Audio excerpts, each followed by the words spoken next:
Wi-Fi's bad. Okay. Hi, everybody.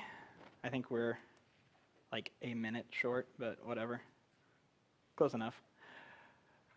So, welcome to Django Admin, Basics and Beyond. It's not the most creative title, but it's what I could come up with while submitting a form to PyCon. And I can't get Google to switch my slides. There we go. Hi. So I'm Kenneth Love. I teach at Treehouse, which is why I have a lot of Treehouse branding on today. We're an online school, so if you want to learn stuff, you can come learn from us.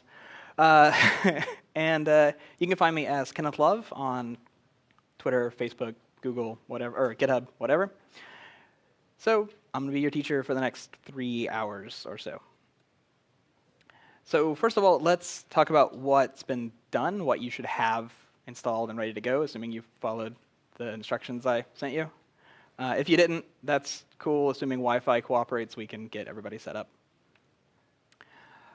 So if you don't have that set up, you can raise your hand, and my wonderful TA, Lacey, will hopefully come help. She'll help as much as she can.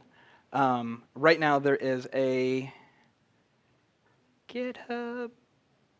There it is. There's a GitHub repo, which is at KennethLove/PyCon 2017. You can download that. And then it's just like a pip install of some requirements, and you'll be good to go. We'll talk a little bit about what's in here before we start anything, so there'll be a little bit of time to get things set up. All right.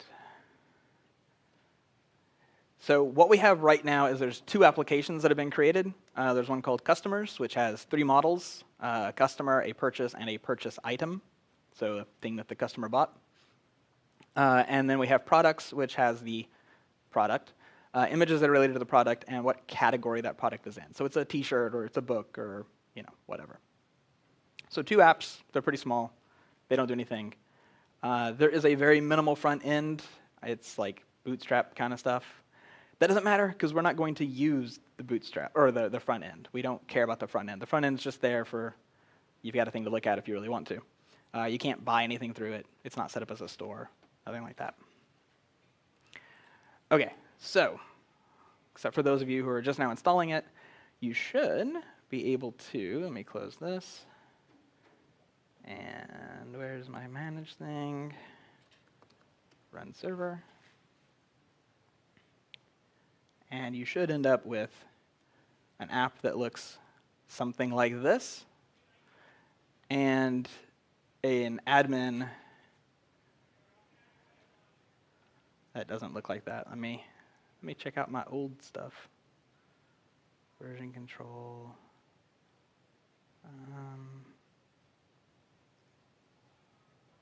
Check out that one.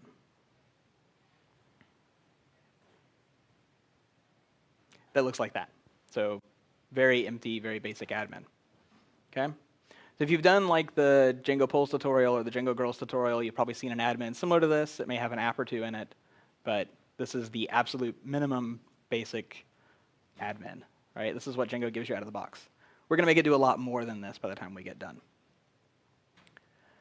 Okay, everybody in an okay state at this point? Anybody need help getting stuff installed? Okay, before we get into this, I've been instructed that I should tell you to go do a survey when the class is over. So I have a link up here that you can look at for the URL, or if you check the guidebook mobile app, there's a link in there to the survey.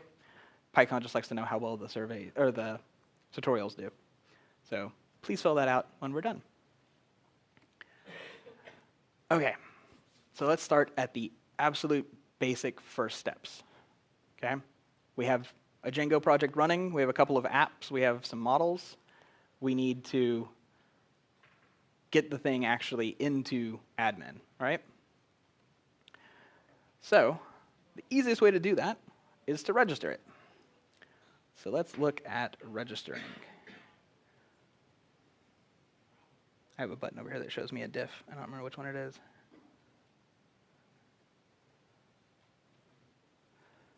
All right, so in one of the apps, or both of the apps, there's a file called admin.py. Admin.py is where we're going to do almost all of our work today. So I'll show you this diff, and then we'll go actually write the code. So if you open up admin.py, right now it's going to look like this, where there's just 2 lines in it, which imports the admin and gives you a comment. What we want to do is we want to add these lines. So this is actually the customers admin.py. So let's go ahead and do that together.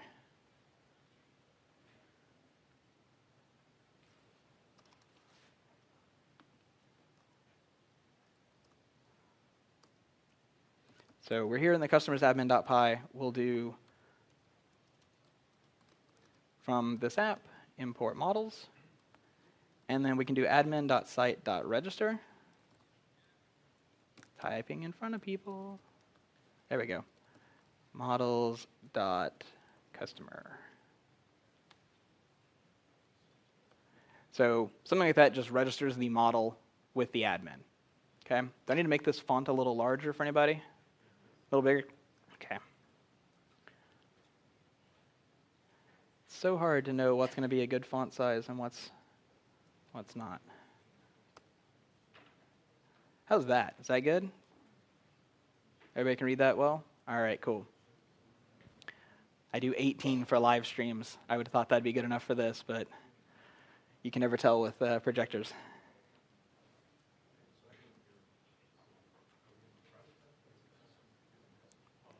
Yeah, sorry. This is in customers admin.py. We'll want to do the same thing in the products admin, but both of these we just want to do like a registration, right? So we can do this with, let's see, what is it? It's purchase and purchase item. So we have 3 models. We're going to register 3 models. And if we do that while our server is running and we refresh our admin, then now we get to see our 3 items, right? Our 3 different models. So this is the absolute easiest way of getting our models into the admin. And what's cool is this gives us like basically everything we want. If I want to add a new customer, I can click on add, I can fill out the form, and now the customer, exists in the database. I certainly can. Oh, and I will say if you have the repo checked out, if you check out the branch class, you can hop from tag to tag to tag in Git, and you'll get the code. You don't actually have to type it yourself. So this is at tag 001. 2 zeros and a 1. I made it so you didn't even have to type if you don't want to. You can just watch. Just do Git checkouts constantly. It's more fun that way, but... So let's see. I'm going to go ahead and check out this one just so that I have it. Just force the checkout. I don't care. Okay.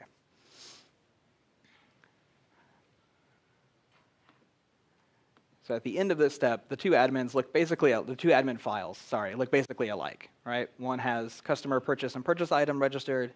The other one has product image and category registered. So this one's for products. This one's for customers.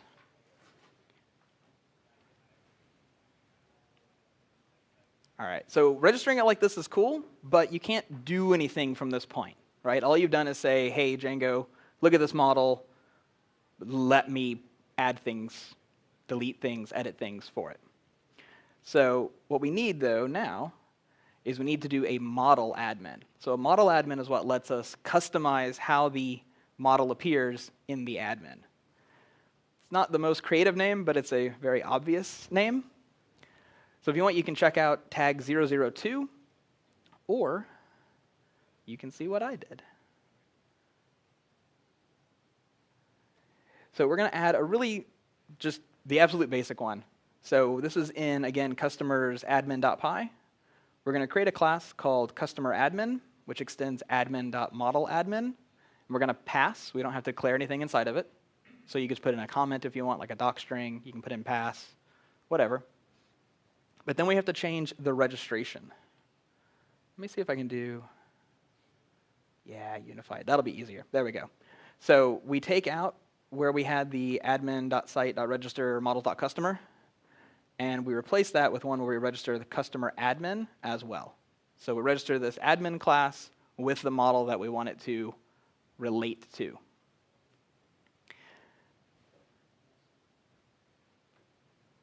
Right now, if you go and refresh the admin, it will look exactly the same as it did before.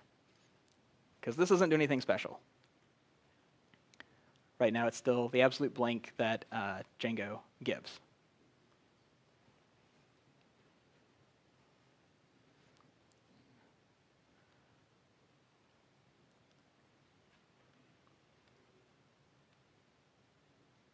There's actually another way to do the same registration that's a little bit nicer, requires a little bit less typing. Maybe it doesn't actually. Anyway, let me check that one out and show that one to you.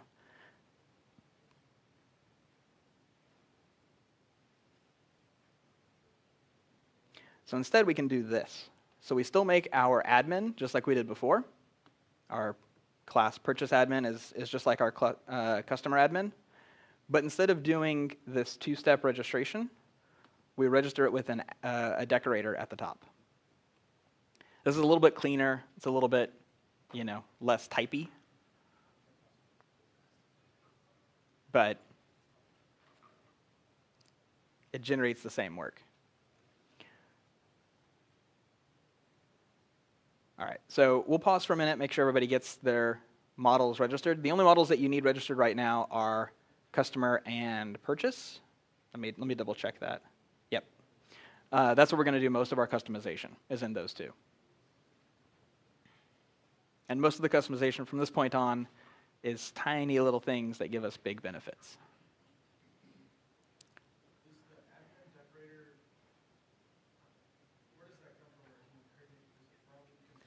At the top, you should have from Django.contrib import admin. So it's a decorator that just exists inside that admin module. Yeah, I honestly didn't know about this one until I started preparing this tutorial, because I've always done it the old way, the two-step, right?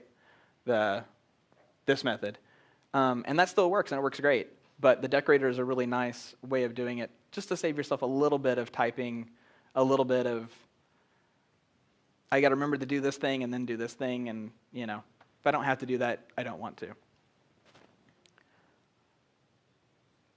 All right, so on just registering things, any questions on creating model admins, registering stuff? I can show code again, whatever everybody needs to see. Let's see, let's put that down. You don't need to see that right now.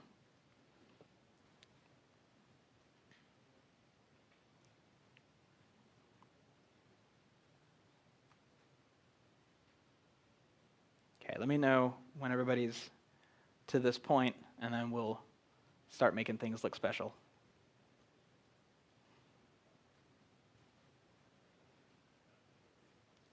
And if you have questions, let me know. I can come and look at stuff, or I can answer any questions you might have, hopefully.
All right, does everybody have their models? Still waiting a second. Okay. Any questions at this point about like what the admin does, what ModelAdmin lets us do, what models are? Anybody brand new to Django in this? A couple people? Okay.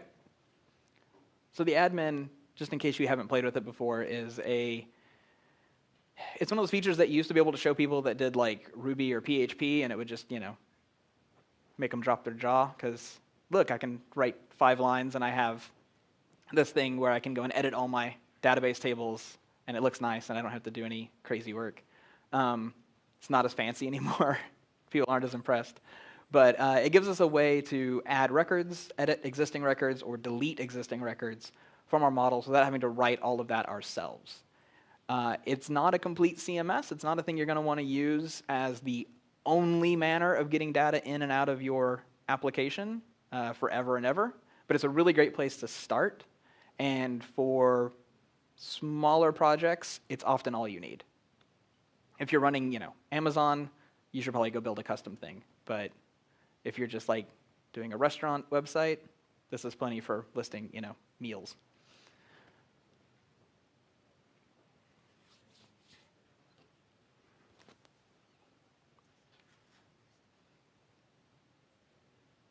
And once again, I will say, if you have the Git repo checked out, you can check out the branch class, and then you can check out the tags that I tell you as we go through this, and you'll have all the code automatically.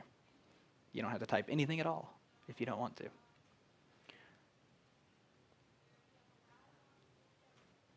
All right, so let's see about the next step, which I just realized I switched my slide without being on the slide, so you didn't get to see it.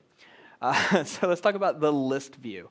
The list view is what lets us control how it looks and behaves when we're looking at multiple items at once, so a list of items. All right, just like in Django's class-based views, we have list view.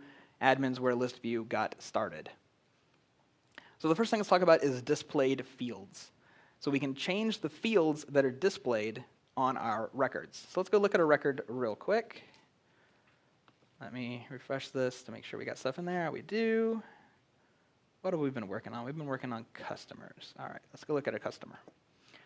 So if I go in here and I look at customers, right now all I get is their name. And this actually isn't even their name. This is what I listed as the dunder str dunder method on the customer class. So I told it to print out whatever they put in as a first name, whatever they put in as a last name, or I think it's just one field name, and then in parentheses whatever they put in as an email address. Okay? So more or less this represents what you want to see in a customer, right? If you're going to talk about Victoria, you want her first and last name and her email address, and you're good. But I probably want to show more than that if I'm trying to find customers to look up their orders, right? Or to refund their money or whatever. So let's do that.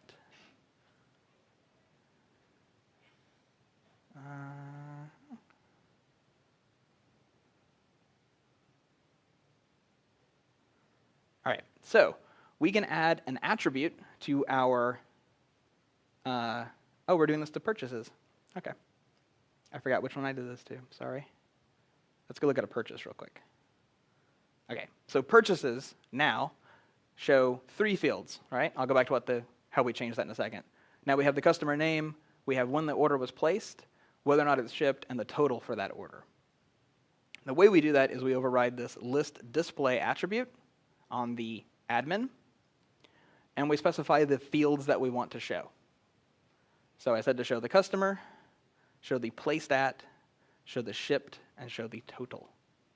So those are all fields on the purchase model. And the nice thing is you can rearrange these. They don't have to show up in the order they're declared on the model or anything like that. You can move these around however you want.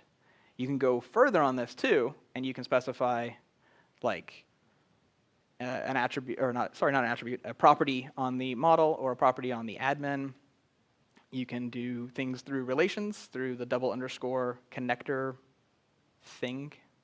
I wish I had a better name for that. Like I could do customer double underscore name and have just the customer's name instead of the string version.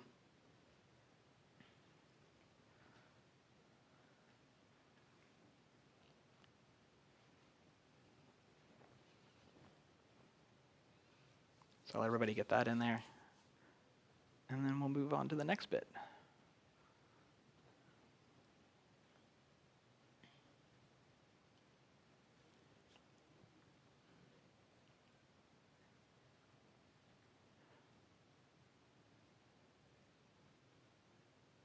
So we can also, we're going to go through a ton of these different attributes that let us do things. But right now, the fields are all displayed, or sorry, not fields, the records are all displayed in the order they were entered into the database, right?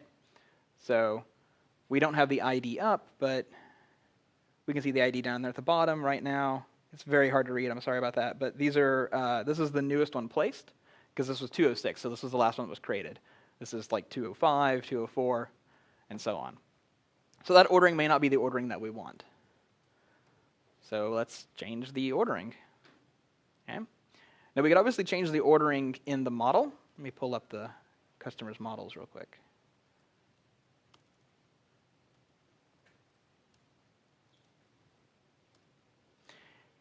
And I don't know if you've seen these or not, but you can do like class meta, ordering equals, and then a list of fields to change the ordering. But that's going to change it everywhere that it pulls out of the database. Okay? I may want things sorted in a different order in my admin than I want them sorted on the site or in, RSS feeds or something like that. So I don't want to do this in the model. I want to do this just for the admin.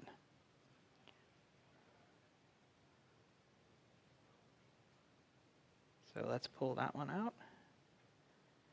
And same idea, only now we don't have to do it in class meta. We provide an ordering attribute, and we specify the fields we want it to be ordered by. So this way we'll get the ones that were in the order that they were placed as far as dates are concerned, rather than the order the records were created in the database. You might be thinking this is silly. This is somewhat silly. This is because we used a random generator for all of our records in the database. So the ordering may change. On your own, where you're obviously filling them in as the orders come in, that won't be the case. But you'll want to sort it by some other field, right? Maybe it's always by people's names. Maybe it's by whether or not the thing has been shipped. Maybe it's how much they spent. You want the orders where they spent $5,000 up on top and the orders where they spent $20 on the bottom, or vice versa.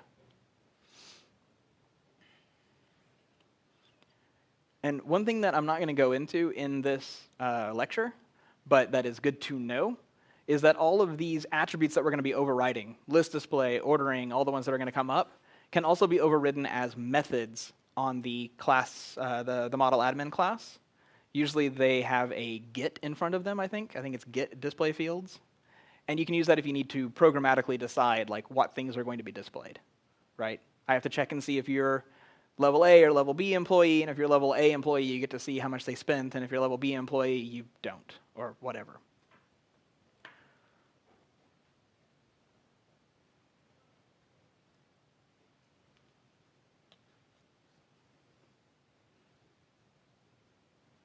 All right, everybody good with ordering? Got the idea down for that one? So our next thing is properties. So you might need to control how something appears in the admin list, right? So like right now, if I remember correctly, we're going to do this on customers. We have this thing where we always show the customer name like this, right? But perhaps I want to change how that admin name is done. So I can do that by overriding a property.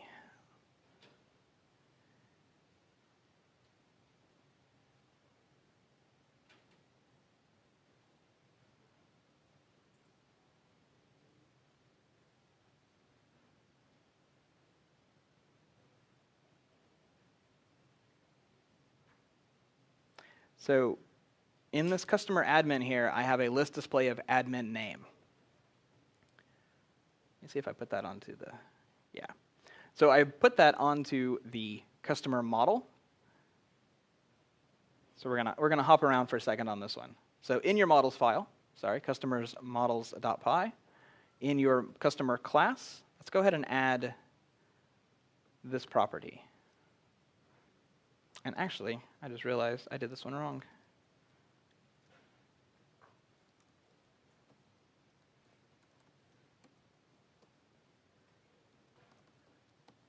So I have to type it too.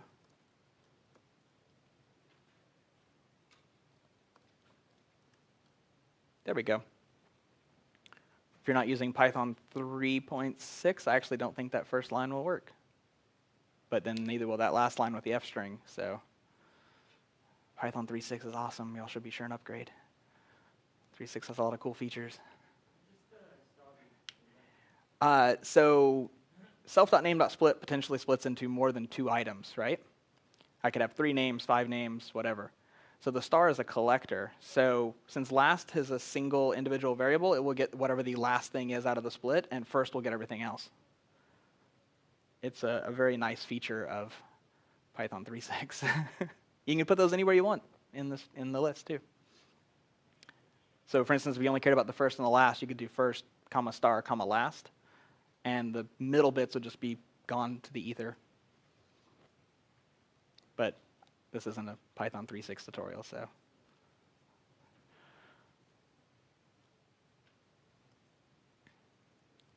All right, so let me know when you've all got the property ready in your model, and then we'll go use it in the admin. And this is, again, something that you might consider putting this into the admin, in the model admin, as opposed to putting this into your model. But, you know, design decisions are often fuzzy. I kind of feel like this belongs more on the model than on the admin, but I'll leave that up to all of you.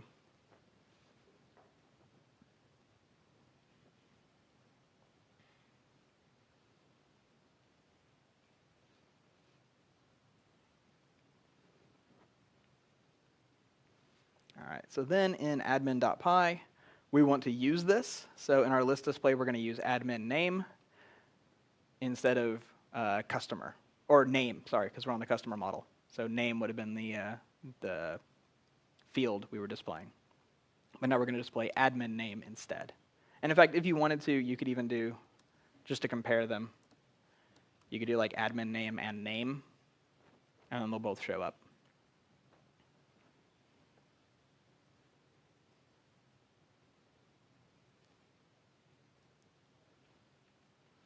So let's see, when is the lunch? Or when is the break?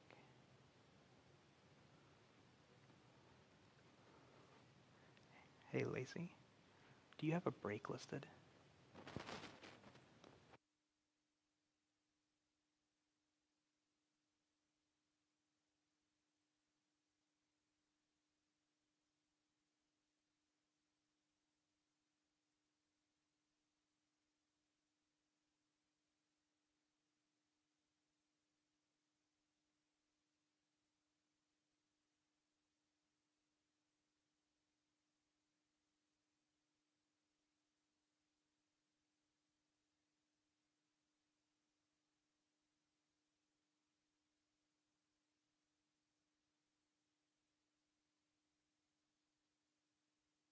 Doing with those two, okay, we're good. I can hear it now.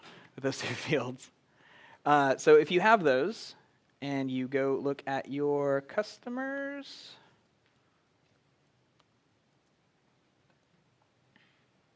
then you should now have a column that says admin name. You probably want to rename that with a, what is it? It's like admin name dot short description, I think. But it's fine. It can say admin name. Doesn't really care. And then name. So normally we would get just Victoria Miller, and now we get Miller Victoria FYU Hotmail.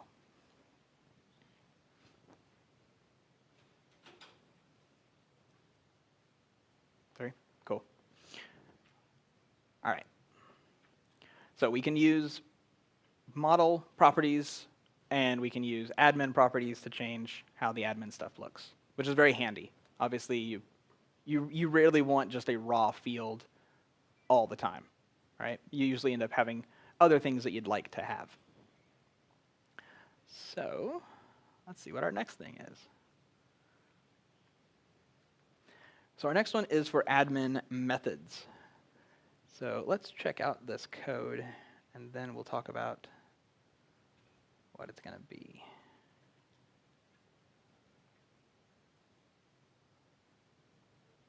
Just force it.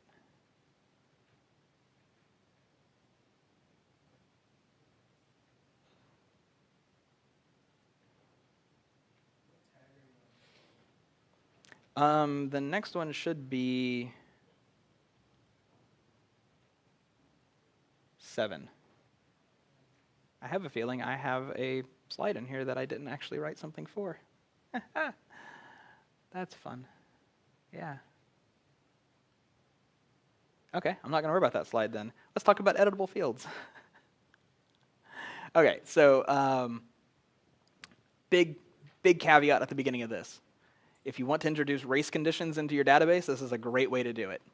You probably don't want race conditions in your database, just so you know. But occasionally, if you're the only person working on something, or it's a very small team, you're going to be talking to each other, you're right next to each other, this is fine. And it's a great way to quickly get data manipulated. I want to see what happens when this person is active. I want to see what happens when this person's banned, that kind of thing.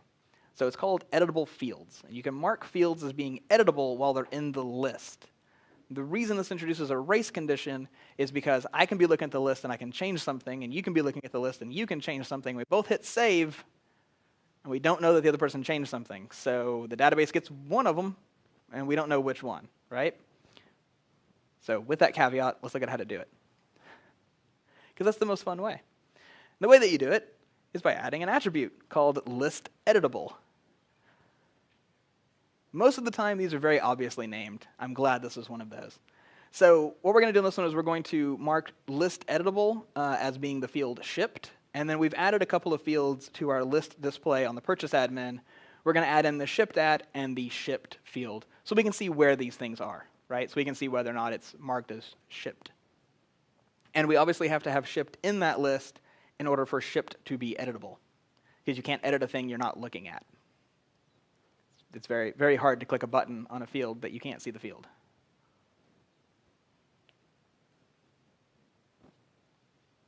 So I'll give you all a minute to get that in, and then we'll go see what it looks like.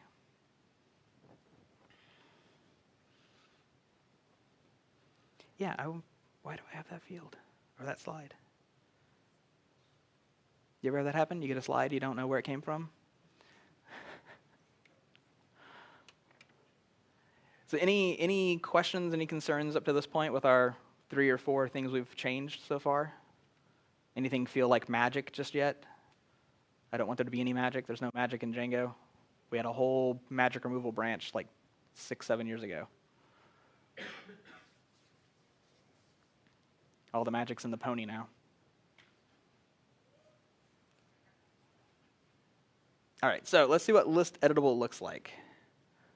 And that was on purchases, because purchases are what gets shipped, not customers.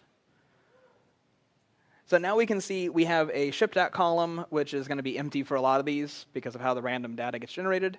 But we also have a shipped column, and notice how these are now check marks and not, check boxes and not a check mark graphic. So Crystal Schmidt's order got shipped, and so did Heather Bates's order. So if I scroll to the bottom and I hit save, now they're marked as shipped. Thankfully, none of y'all are editing my database at the same time, because you could have marked those as shipped or somebody else is marked as shipped, and then they get saved differently. This is most useful on Booleans, like this kind of thing. It's also really handy on things where you have, like, say, a drop-down list, right? So like a state manager or something like that where you want to cause a change between like an enum situation. It's one of these 5 things. This is handy. It's not a thing you want to do all the time, though. Yeah? Each model field have like a default widget or something? Checkbox versus so I guess for multiple choice, we'd probably do a drop-down or something. So your question is whether or not each field has its own default form field, effectively? Yeah, it would be the same as like when you make a model form. It's the exact same idea. It's just putting them into rows. If you've ever heard of in Django like an inline form set, these are inline form sets. But these are ones that Django made, so these are not a gigantic pain to deal with, as opposed to when you make them yourself. But yeah, we can do, like, if we want to, let's see, what's another thing we'd want to edit on here? Probably not the customer's name. Let's edit the total. So list editable and total. All right. I should be able to edit this now. Yeah. So I could now edit the total, and I could change how much that order had cost. Again, not a great idea, but I can totally do it. Most of them are going to show up as text inputs. This one's obviously restricted to being a number input because you get the little spinner wheel over on the side, but they're going to be appropriate for whatever the data type is. The only ones that might not be possible are ones like, say, customer, where it's a foreign key. I don't know if you can do list editable on foreign keys. I would assume you can, but I don't know for certain. Somebody can try it right now if they want to. All right, so where's my slides? Okay, so far we've looked at how to change what things look like, how they're displayed, and we've made a couple of things editable in our list, which, good or bad. But let's talk about filtering. So I only want to be able to look at some records. I don't want to see, maybe I have 10,000 records. I don't want to see all 10,000. I want to see the 50 that match whatever my thing is that I'm working on. So that's not the thing I slide. That's the thing I slide. And check that out. All right, so now we're going to add one new attribute here. That is not what I wanted. There we go. Which is the list filter attribute. And we're going to set this equal to a list with the string shipped in it. Now, these are all done as lists. You can do them as tuples if you want. The only thing they have to be is, it's a bunch of names, right? So the thing is, you can filter by more than one thing. You can filter by 5 things or 2 things or whatever. Yes? The tag that I'm currently on is 8, 008.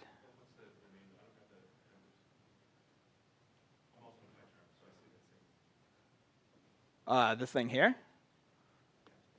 It's just 008. So it should just be get checkout 008 if you're in the class branch. CLASS. Yeah. So customer can be editable if you use link display links as well. Right. Okay, that makes sense. Oh yeah, because you'd have to mark something else as being the link that it goes some. I gotcha. All right. So I don't think I actually bring up list display links on this one. I'll talk about it real quick though. If you, yeah, it's not a great thing to do. So if you, when you're changing the fields that are displayed in your list, if you make the first field is always linked by default to the record, to the detail view, which we'll get to in a moment. If you make it something that is not easily clicked, so it's something that's editable, or it's like a Boolean checkmark kind of thing, often you want to make another item in that list be what's clicked to go look at the detail view. So you can use list display links, and you can mark the field that you want to be clickable, or fields. You can have 5 of them if you want. But usually you only need that if you start messing around with what's being displayed in what way. So long as your first one is text-based and it's displayed as text, you're good to go. And Django's happy to link that. So when we get this list filter in, that's the purchase, okay. It gives us a really nice little thing over on the sidebar. We now get this filter bar. And this says by shipped. That tells us what field we're filtering by. We're filtering by the shipped field. And we can choose all of the ones that are shipped, or all of the ones, period, sorry. We can choose only the ones that are shipped, or only the ones that are not shipped. So since this is a Boolean, we have 2 states, on or off, and then we have an all, of course. So this is a very nice thing to have for setting up all sorts of little ways just to filter your data down so it's something nicer to look at.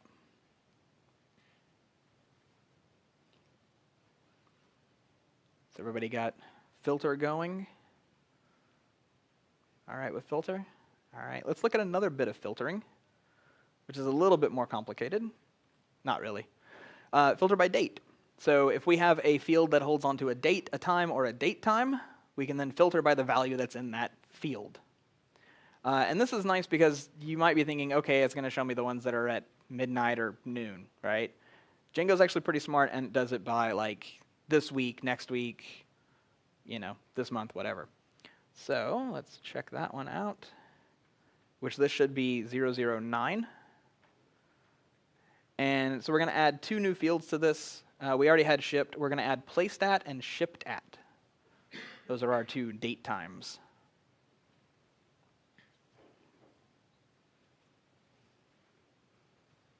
I bet you can guess what this looks like once it's, up and running.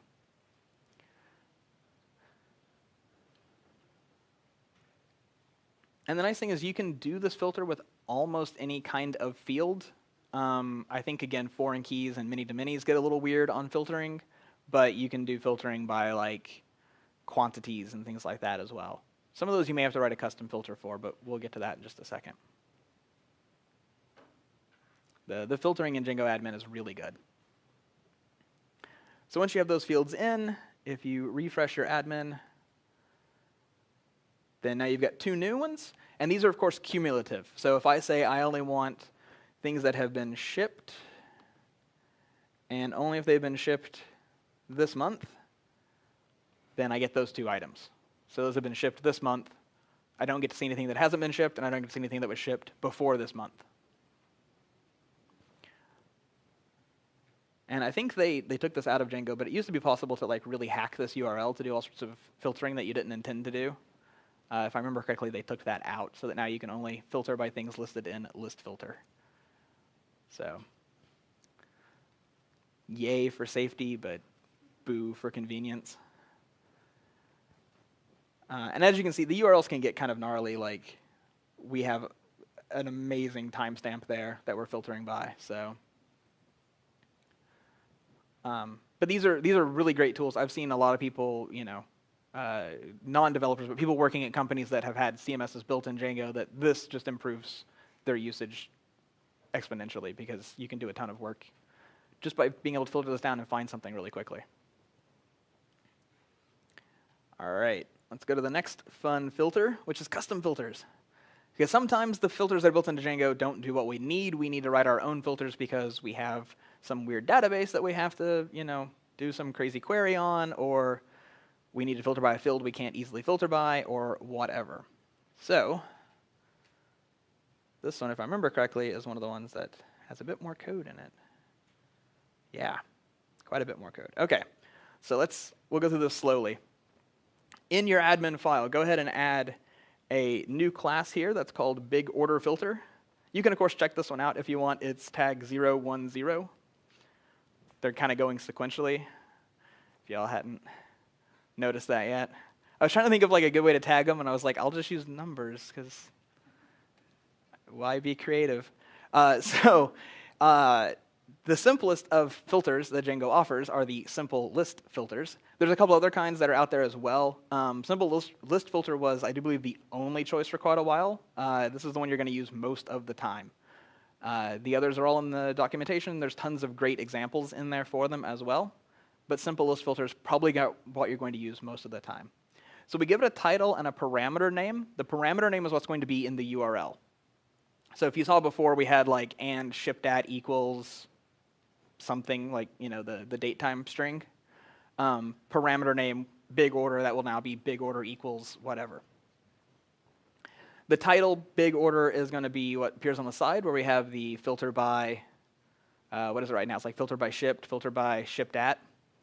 So title is going to be what appears over there in that bar. And then we have 2 methods. The first method is lookups. This is going to take the request and the ModelAdmin, which we don't need either one of those, but they're going to come in, so we might as well accept them. And we return a tuple of tuples. The first item in the tuple is the value that will go into the URL. So either the URL will get a 1 as a string or a 0 as a string. The second item in the tuple is what will appear in the filter on the sidebar. So we either want to say big order true or big order false. And then our query set method, I bet you can guess what the query set method does. This is what controls the query set. So it gets the existing query set. Like I said, these are all cumulative, so we may have had other filters done before. So it gets whatever query set we're at now. And then we're checking to see if the value that comes in is a 1, then we're going to annotate this by a count of items, and we're going to filter where that count of items is greater than 2. So if the order has more than 2 things in it, it's a big order. I realize that's not actually a big order. For the data set that gets randomly generated, that's an abnormally big order. Most of them only have 1 item. And then finally, in the end, we, of course, return the query set. All right, so let me know when you've got the filter ready, and then I'll show you how to add it to your admin. It's way harder than you might think. It's really not. Yes? Can you explain the logic again? So if the value is 1, that's the order of No. So, sorry. Yeah. Let me go over that order again, or the logic again. This is either the 1 or the 0 is going to be in the URL, right? So, like, here, let me pause typing for a second, everybody. Here we have this placed at. It would say big order, and then it's going to say either 0 or 1, right? So if it comes in as being a 1, then we want to actually filter this down so it's only the big order items, or the big order orders. Naming. So it's only going to be the big order orders. And if that's the case, then we're going to annotate the query set, and then we're going to filter by that annotation. If you think you're going to be doing a lot of admin hacking and messing with the Django admin, get good at annotations and aggregates. They are probably the most useful tools for the Django admin for making things that are actually really handy and useful to your users. You had a question? Count. Oh, I'm sorry. You will need to import that. From django.db.models, import count. I kind of feel like Django should just like automatically have those on models.py and admin.py at this point because they're so useful. But then you'd be like, well, I should have them in views.py as well, and then it's just a mess. So we'll import them explicitly every time. All right, everybody have the filter set up? All right, so to add the filter, we put the name of the class in our filter list. Very, very challenging. It is a little weird at first because suddenly you have a thing that's not quoted, and yeah. Now this works the same way if you, like on that list display, we talked about how you could use like a method or a property on the ModelAdmin. You would again put it into that list without quotes because it can look it up locally. So adding that big order filter to our list of filters, our list of list filters, gives us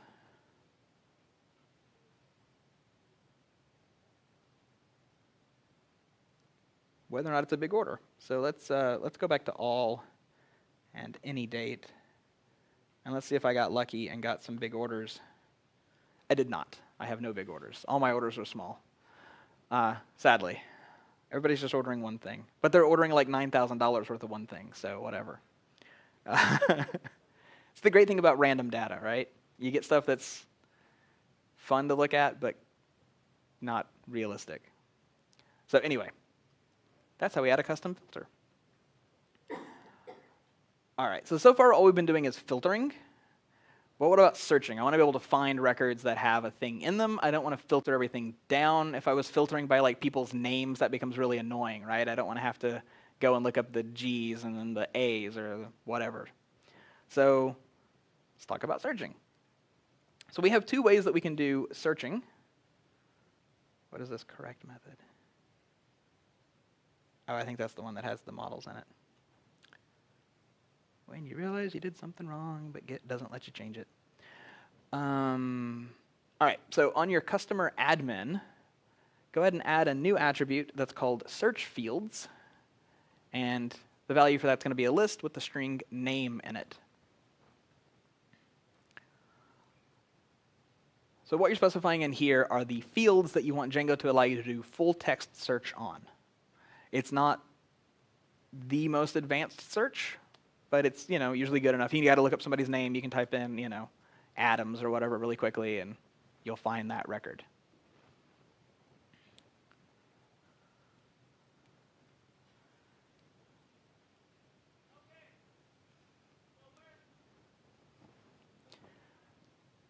All right, so once you get search fields in there, and this was customers,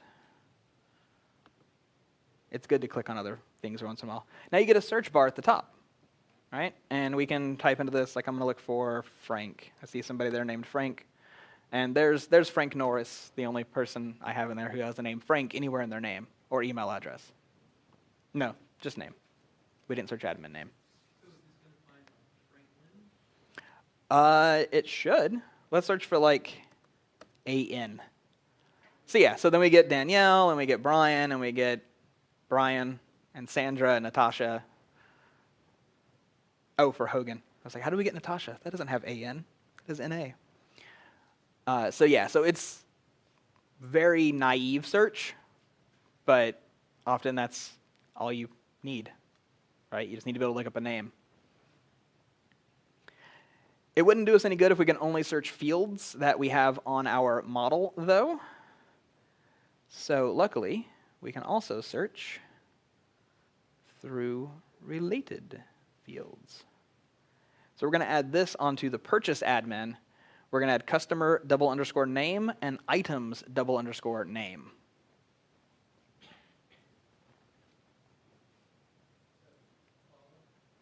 I'm sorry, what was it? Is this follow notation? Yeah, so like how you would do filter on a query set in a view, right? Exact same idea. You're just specifying it as a string in the admin, and then Django will do that filter for you.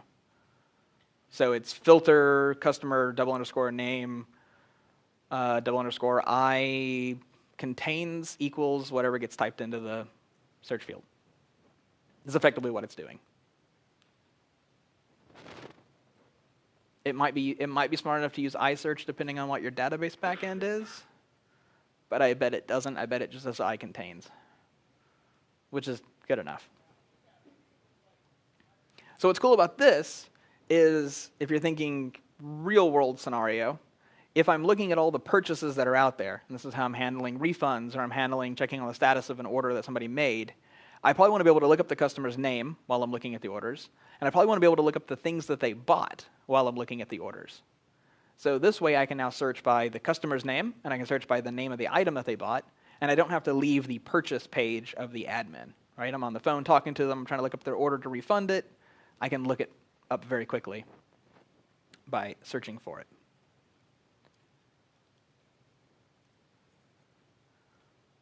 So going back over to purchases, I should really just open these up in tabs, but I'm too lazy to do that now. So what did we have before? We had NA? No, AN. So this gives me anybody whose name contains AN or the item they purchased contains AN. Let's do something a little easier here. We'll do like Klein, and we get just one person. Or if we do, these people bought something that had the name Lorem in it. You're going to find a lot of Lorem ipsum, by the way, in the random data. So it's kind of nice being able to search on these multiple fields.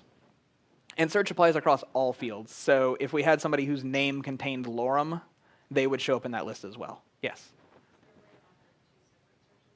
Is there a way to offer two separate searches?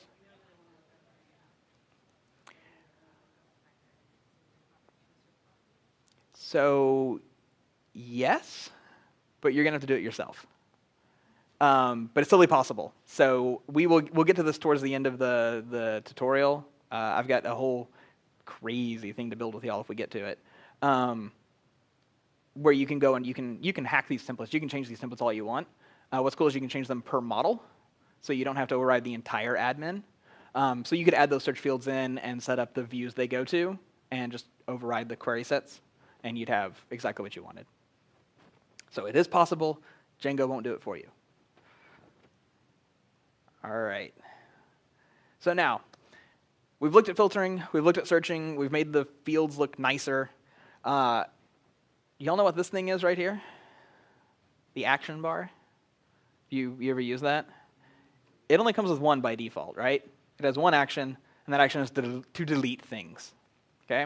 But lots of times you have things you need to do in the admin that apply to more than one item at a time, and you want to be able to just do them from this list view, right? Because you can't be bothered to go click on 20 things and then hit the delete button or whatever. I can't. So let's talk about adding actions. I'm going to go change my slide just because I should. I don't actually need to change the slide. So let's check out this one. This will be 013. And you can see that we added a new action here called ship.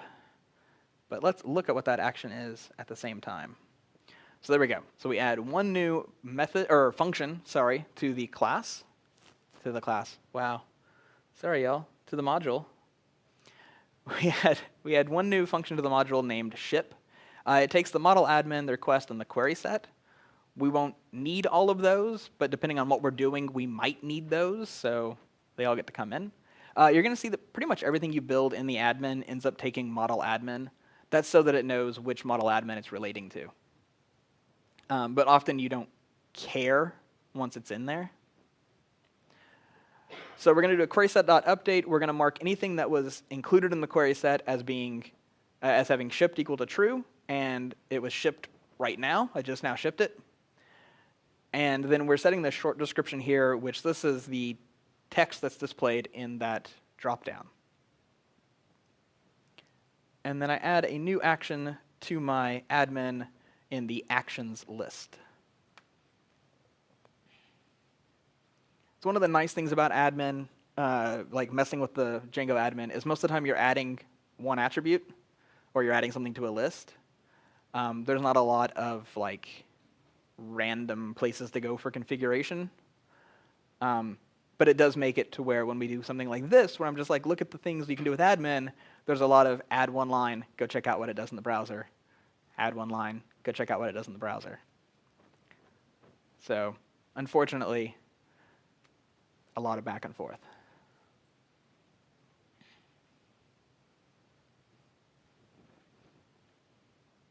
So, and again, actions could potentially create race collisions in your database because one person could fire off an action while someone else fires off an action and things could get crossed. It's less likely than the list editable. So actions are generally pretty safe to do. They're also really good for doing things that don't relate to the database. So maybe I'm running a conference and I have a bunch of talks in the admin and I want to notify all these speakers that they've been accepted to speak. I could select all the speakers or select all the talks, have an action that says send acceptance email, and it sends off an email to them. It doesn't actually change the database, right? It's just because those are the ones I selected. Now I have to go select them again for doing the next thing I want to do, but, you know, whatever. All right, so, yes? So before you had made the ship field editable. Mm-hmm. With putting a check mark, but when you put a check mark by one and say that it doesn't update the ship tab. It does not, no. Is there a way you could add a relocate it or whatever? Yeah, you'd want to do that on the model.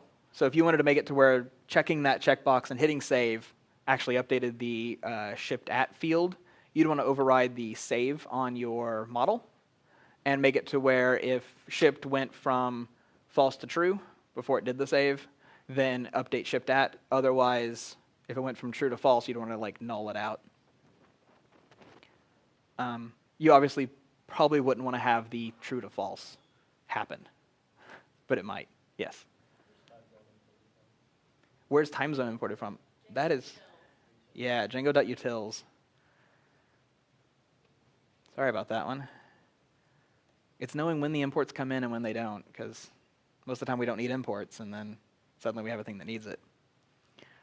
So if we look at the actions, there's now a marked purchases as shipped. So let's say that these, just because they have lorem items, all my lorem items went out. Actually, let's just do all of them. All the lorem items went out, so I'll hit go. That's fine. Apparently I had an unsaved change on an editable field. And now you can see they've all been shipped, and they've all been shipped today at 9 p.m. because my time zone isn't set up correctly. But they've been shipped. So doing these, the admin actions are really handy, especially if, like I said, you have things that relate to other parts of your business logic that don't necessarily relate to your database. If they relate to your database, that's cool as well, but being able to fire off other events is really useful from the admin. Something I like being able to do at least.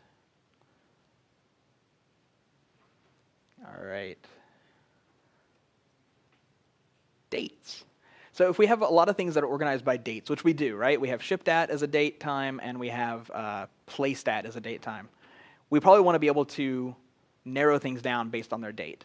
And we have the tell me it was shipped, you know, within this week, but that's not necessarily as useful. I need to be able to look at all the orders that were placed in March of 2013 or whatever. So how do we do that?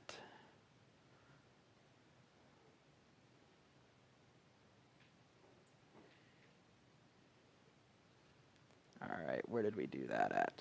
We did it here. So on the purchase admin, we're going to add an attribute called date hierarchy, which if you can spell that correctly the first time, you're better than me. And we're going to mark that as one field. Now, these can only be marked as one field, I do believe. You can't have more than one field that date hierarchy depends on. Again, this is a thing you could hack together if you wanted, through having multiple model admins for the same model, or by having multiple like proxy models and then using those in the admin. But that's up to you if that's the thing you need to do. This is a thing you'll find really common for like, sorry, I'm supposed to go to the bus right now. If you're doing like blogs or publications of some sort, date hierarchy is very common for that kind of stuff because you want to find all the articles that were written in, you know, a certain month or a certain year.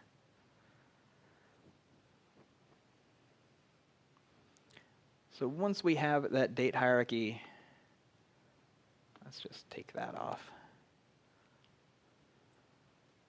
So now we have this list of filters up here.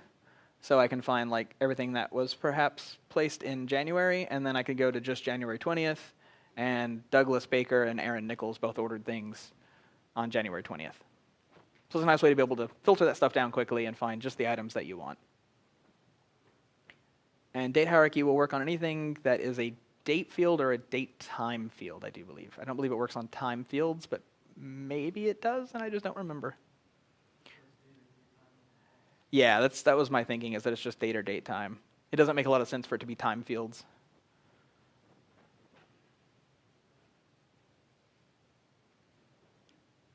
All right, so before we go on to the detail view, any questions about list views and all those attributes we put in there? Now, there are some attributes I didn't cover.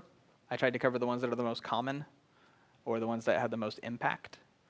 But there's tons more, and the cool thing is they're almost all listed as list something, so they're really easy to look at in the docs. But any questions? Anything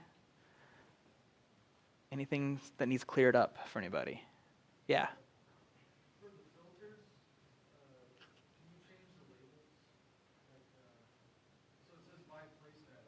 Where do you determine what it says there? Can you change the title for the filter? That's a good question. I've got one idea on that. Let me see if I can change that. So let's just call it placed. And refresh. Yeah. So if you change, this is a thing a lot of people don't ever do. I know I don't ever do it. If you specify a string at the beginning here, that string is used as the verbose name for that field. So anytime you make a model form or whatever, it'll use that name. I think you can also specify label equals on the field. But it'll use that name for the filter as well. So if you need to control what those look like. All right, so now, yeah.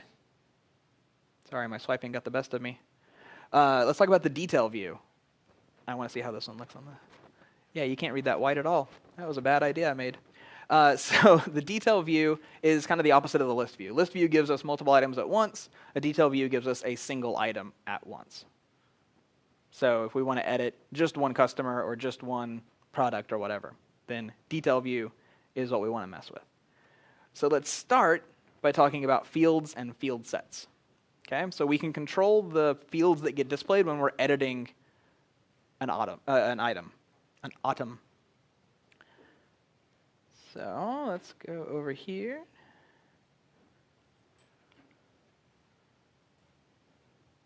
And sorry, I got to look for this one because I don't remember what thing I edited for this. All right, this is in products. We haven't done much in products. So I'll give you a second to make sure you have the product admin set up like this. So when we specify fields, we specify a list of fields or a tuple of fields. It's your choice on which one of those containers you want to use. And inside of that, we put the string name of the fields that we want to display. This is similar to if you've made a model form and you have to specify fields inside the meta to control which fields show up in it. Exact same idea. So in this case, we want to show only the name and description of a product, which is, probably not true. Might be kind of hard to put in a product successfully with only 2 fields when there's like 8 fields on the model. But we'll see what it looks like. And as you might guess, this isn't always the most useful way of doing this bit.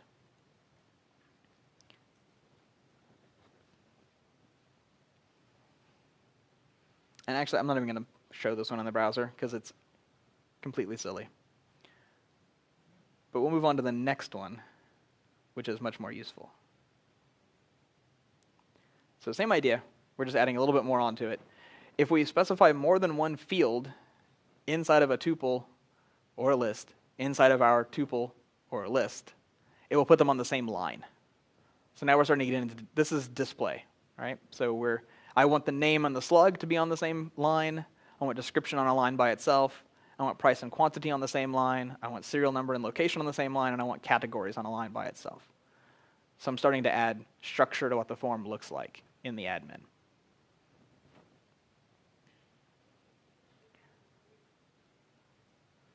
So I'll give you all a moment to put that in. And again, this isn't always the most useful. There's a better solution to this, which we'll get to in a second. Some of you are nodding. You probably already know what that better solution is.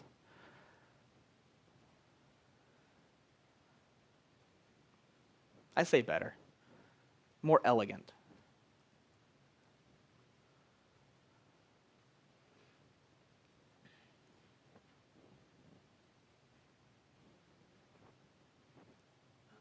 All right, everybody caught up well enough? So let's go over here. And that was for products. And I'll go look at this one. And so now I can see I have the name on one line with slug, name and slug together. I've got description all by itself. Price and quantity are next to each other, and so on, right? So the form looks a little nicer, maybe. Things are organized a little differently. I can move things around. Maybe I declared slug way at the bottom because I didn't think I needed slugs, and then I was like, no, totally need slugs. Now I can put it up where it's more useful. Things like that. All right, so like I said, there's a better way of doing this, a more elegant way of doing this. Let's check that one out. And not copy revision number. Checkout should be at the top.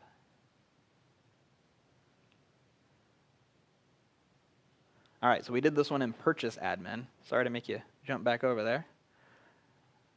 And there's what it looks like. I'll leave that up. So that's in purchase admin. We'll talk about what this is. So field sets is typically a tuple. Most of the time you're going to do these as tuples because less memory and you're not worried about messing it up later.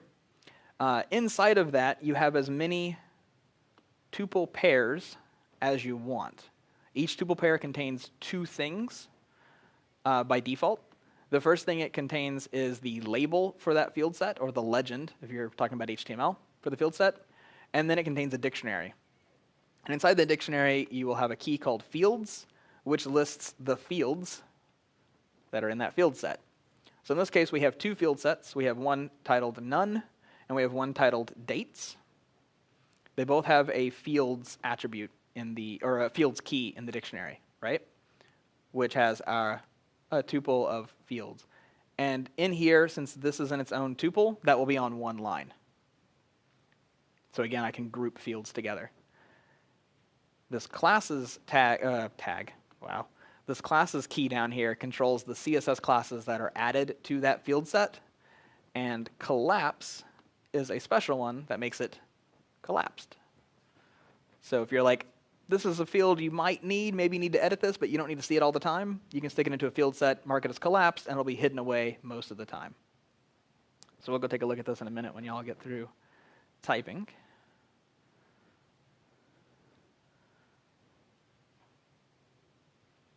And then we're not too far from break.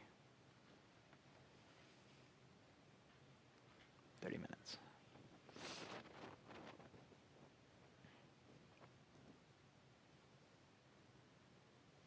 Any questions or concerns so far with dealing with fields and field sets?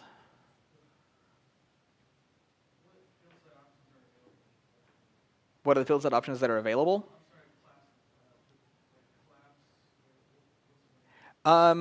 So what classes are available on field sets? That's a good question. If I remember correctly, there's only a couple that are built into Django for that.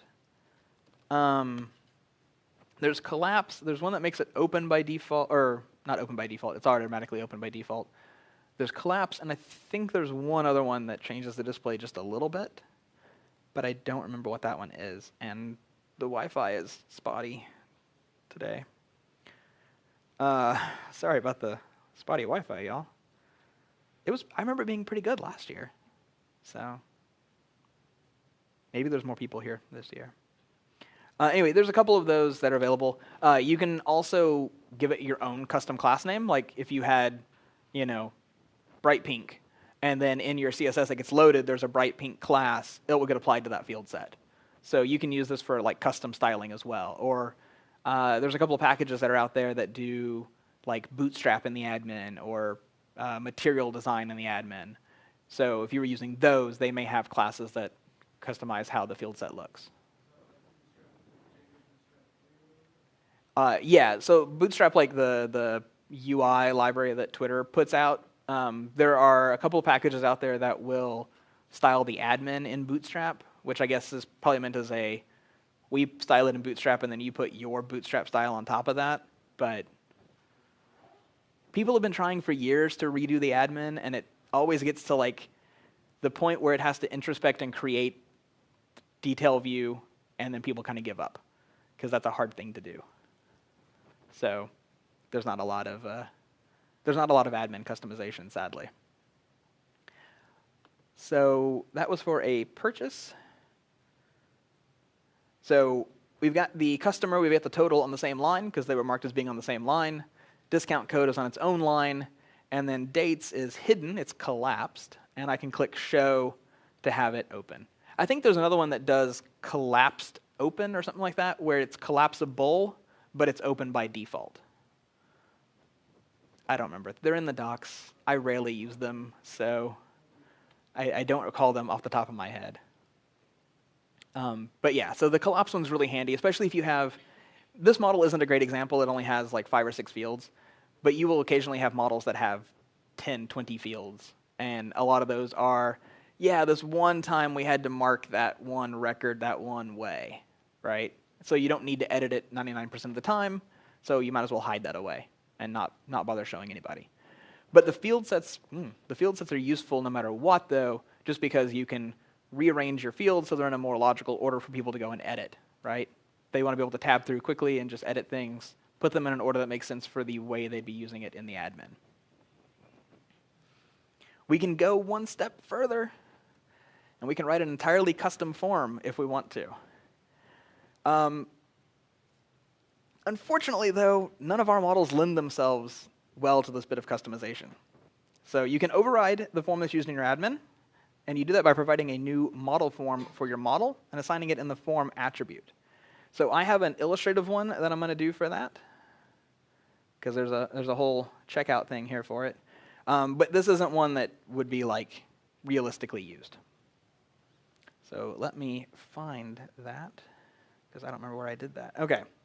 So in customer admin, I have this form equals forms.customerForm. Let's collapse this down. There we go. So we need to import forms, and we need to do forms.customerForm, and then I'll show you the form in a second. I'll let y'all get that part done first. Actually, can I split the window? I'm not going to bother.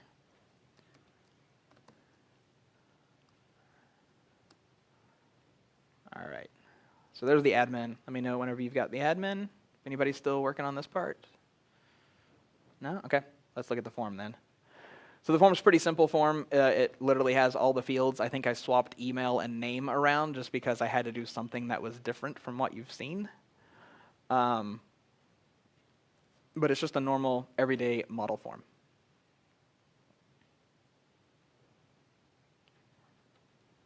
And so when we combine those, of course, it will change what the form looks like in the admin. Now, you can combine all of these things together. You can do a custom form and then a field set, and they will both work.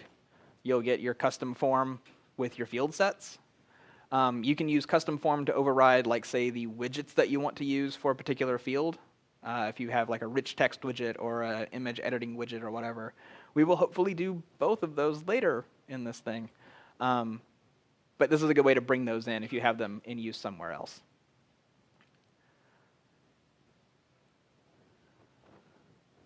And yeah, I got to this point and I was like, none of these make sense to have custom forms. So we'll do a fake one. It's just cool to know that it's there. You don't really use it that often, or at least I haven't. All right. So what was that even? That's the customer. See, now I'm getting tired enough to do these things. And if we go look at a customer, so now we get the email address first and then the name and so on.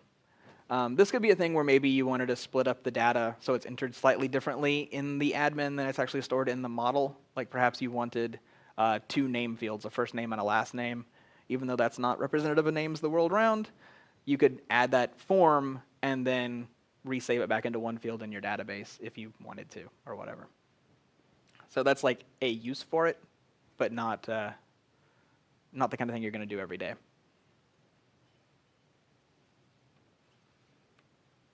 All right, so let's talk about save as, which also a thing I don't think I've done very often, but I can definitely see the use of this one more than I can some of the other stuff. So in your customer admin, go ahead and add these 2 lines, because we're going to cover 2 birds with 1 stone. Or, doesn't work as well when I say cover. But anyway, so save as equals true, and save on top equals true. So save as adds a new button, which will let us save the existing record as a new record. So we can duplicate a record, okay, which is pretty handy, nice to have. And save on top, you've noticed how we've had the save buttons at the bottom, which are cool, but you have to scroll all the way to the bottom. If you have a really long form, it's a long way down. This puts them on top and on bottom. So you just get them on both. So you don't have to scroll if you don't have to.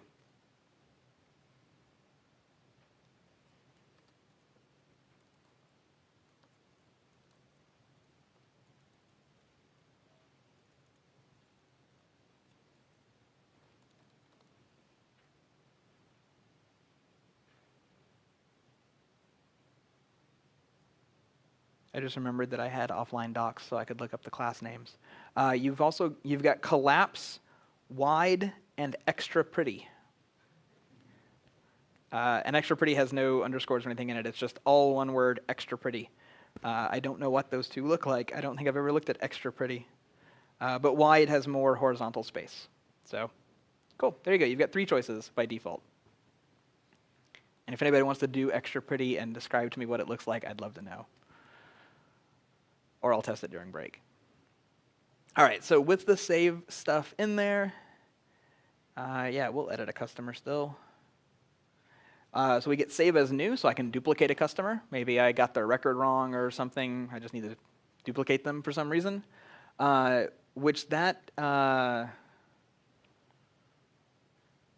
no, that's completely new. Normally we have the save and continue editing, which lets us save and then come right back to the same record. And then, of course, our normal save. And now they're on top and on bottom, so I don't have to scroll if I don't want to. Yes?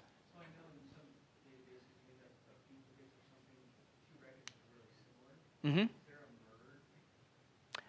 Mm-hmm. Is there a merge? Is there a merge function for 2 records that are very similar? There is not as far as Django is concerned, but again, it is a thing you could add on your own. That would probably be better done as a list action, where you'd select a couple of records and say merge. Because then you'd probably want to present some sort of diff view that lets you pick, like, this one has the right email address, but this one has the right physical address, right? That's way beyond what Django can do out of the box.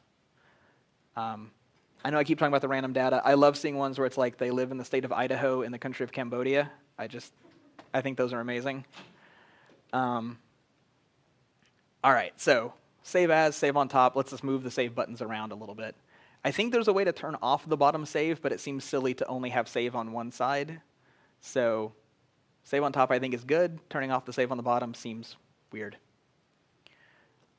All right, so we've hit the end of detail view.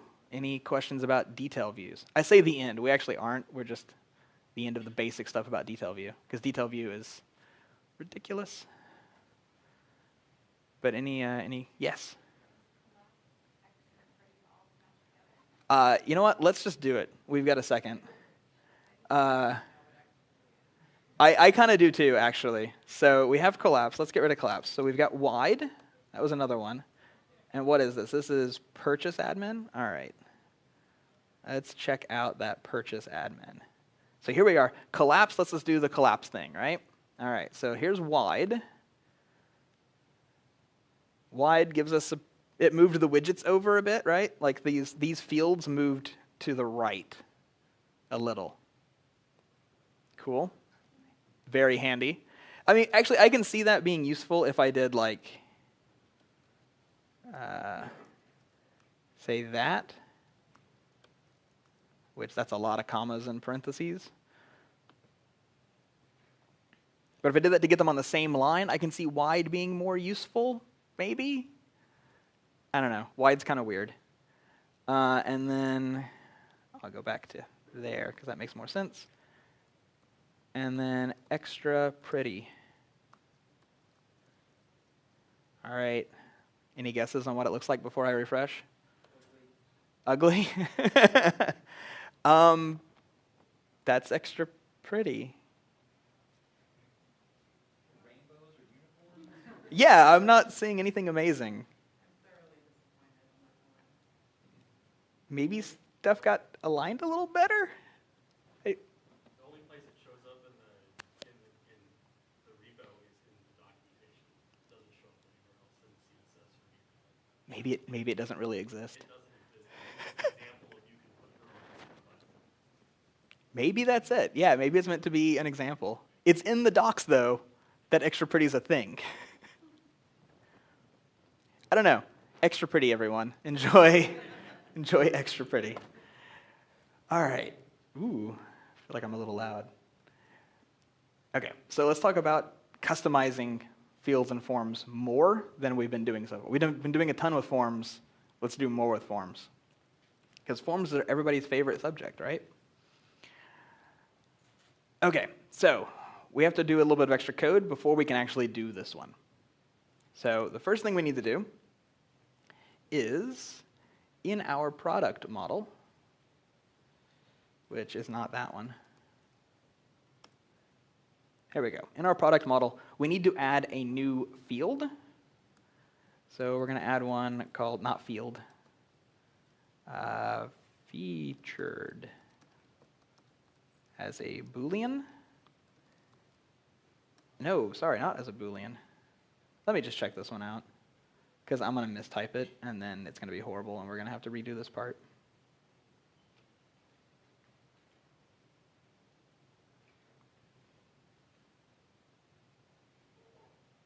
Here it is.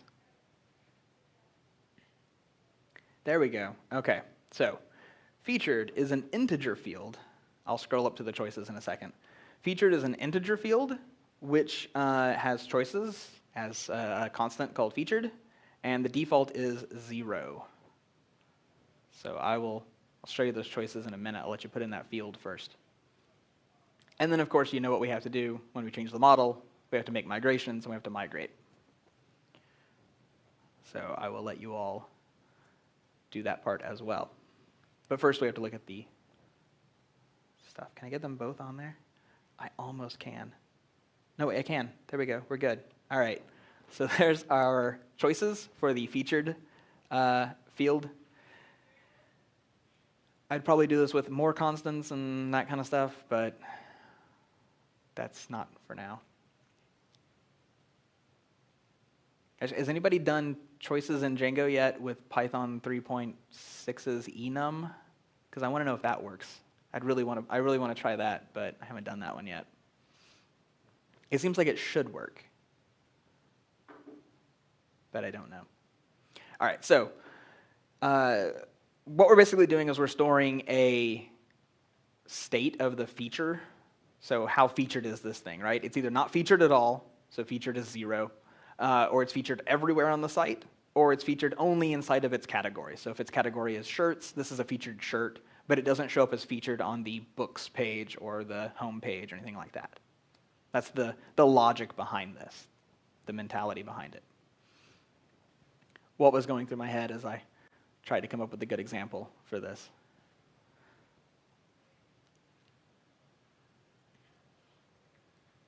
All right, anybody need any help on doing the model migration or any of that stuff? Everybody okay with that? All right. So, now that we've added it to our model, we obviously need to add it to our admin, right? We need to do some work on it in the admin. So, don't look for a second. Let me make sure this is set like I want it to be. It's not. Oh yeah, there's why it's not. Okay, so we have our model, we have our migration, we've changed our database. So now we want to be able to show this in the admin, which means we need to add it to the admin. So we're going to add featured into our fields in our admin form. And so it looks like 020 was the model change and migration checkout if you're still doing the git tags. And this one should be 021.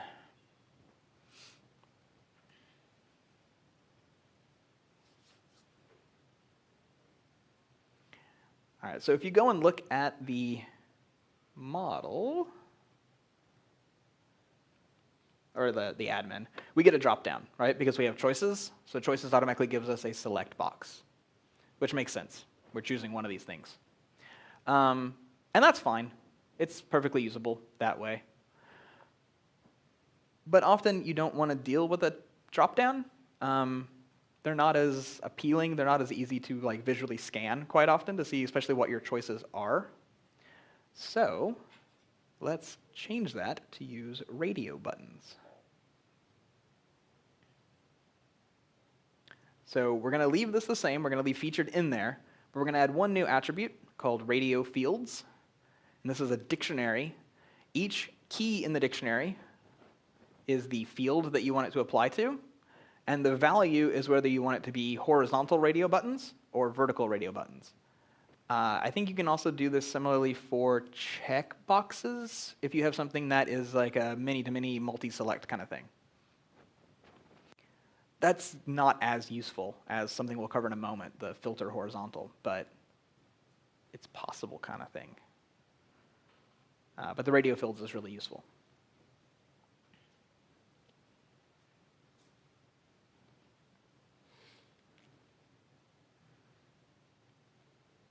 All right, so let's take a look at that. And before we had the drop-down, and now we have radio buttons. So it takes up more room as radio fields, obviously, because there's more of them instead of them being in one. But it's a little bit easier to visually parse, and especially to be able to see what your options are. If you have more options than will easily fit in like one line of the admin, you probably don't want to do this, because then it becomes difficult to parse. That was the whole point. But if it fits in there nicely like this, it's really useful. This works very well for like state machine kind of things too. If I need to be able to, it was a draft, now it's published, or it was a draft, now it's in editorial, now it's in published, whatever. It's very handy for that kind of stuff because you can track the state of a thing, whatever the thing is. Don't you love that part of programming where you just start referring to everything as things? All right, so I mentioned filter horizontal. These are mainly useful for many-to-minis. So let's try out our many-to-many. All right, so right now we have categories in here on a product, right? And it's a multi-select, so if I want, right now it's in books and shirts. If I wanted it to be in, say, toys and books, I have to hold down like command and click each of the things I want it to be. This is annoying because if I accidentally click somewhere else, it can get lost occasionally. Accidentally click shirts and oh, now I don't know what it was. Okay? So in your product admin, we're going to add this one line, which is filter horizontal, which is a list and has the field categories in it. There is also, I do believe, a filter vertical. Yes. Filter horizontal is much more common, and I think looks nicer. The filter vertical is kind of weird.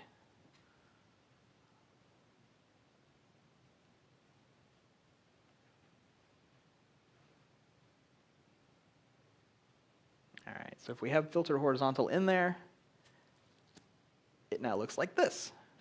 So these are the ones that have not been chosen, and those can be filtered down if I need them to.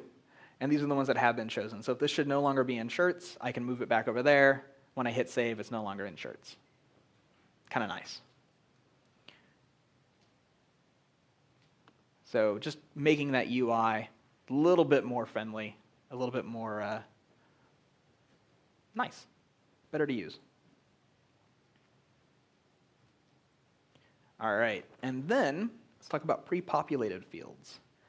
This one, it's kind of weird that this is in admin, because this is the kind of thing that seems amazingly niche, but it's been there forever, so they're not going to get rid of it, I don't think.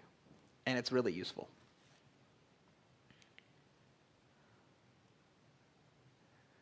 So in our product admin, we're going to stick in, this is the only thing that has a slug, and slugs are where this is most useful. We're going to add this new attribute here called pre-populated fields. And it's a dictionary. The key in the dictionary is which field this should apply to.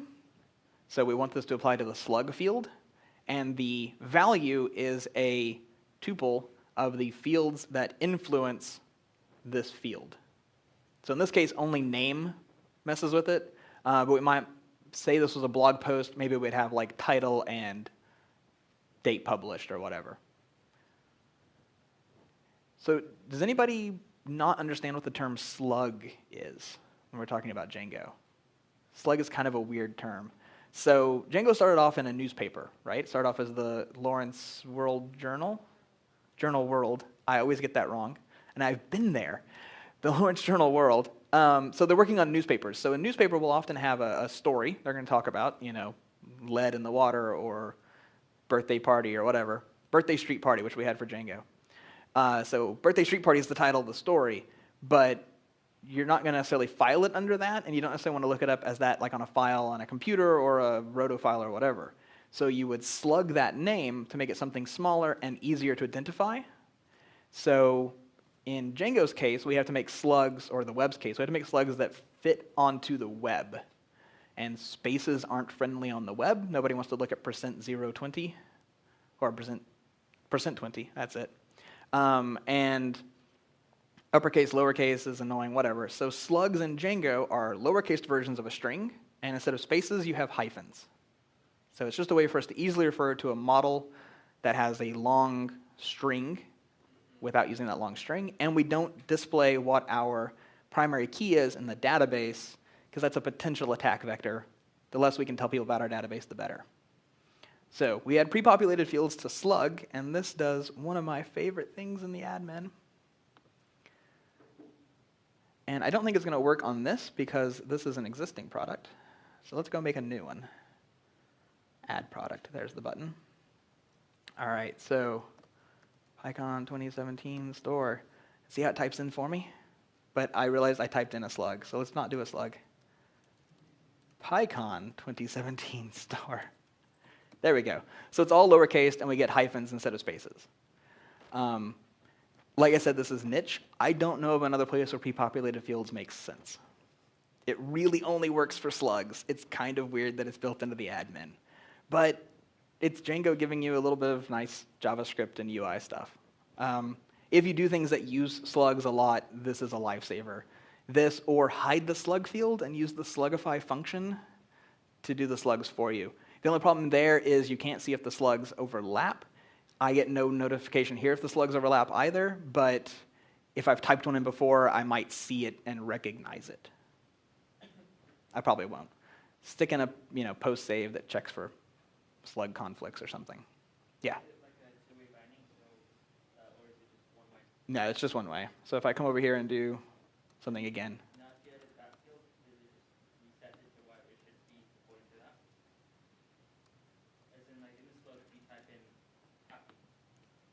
Oh, like if I just did happy? and then if you type in May, will it just get, like, it keeps Yeah.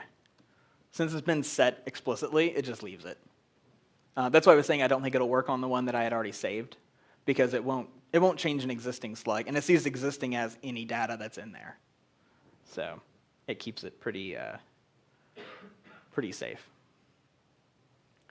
All right, let's see. It's about 5 till 3. Let me see what this next thing is. Yeah, let's not do this next thing. But, because the break's coming up, while we're coming up on the break, since internet is somewhat horrible here, and I need y'all to install something, this is a great time for you to install something so it can be downloading while we're at break. So, please go and of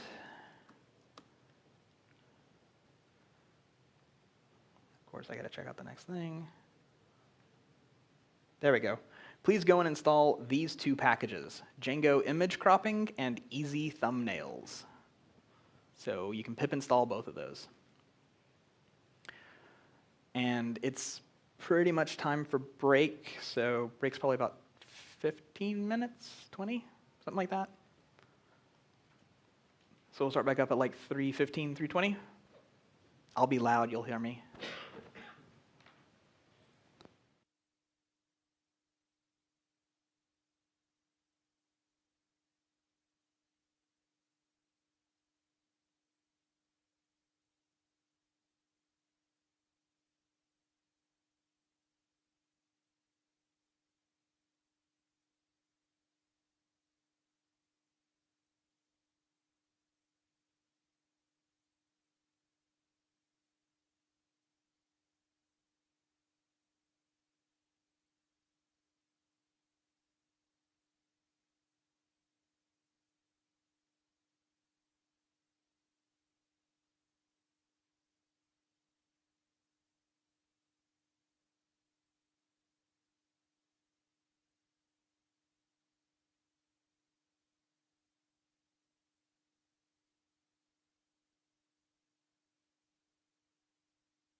the sound is working.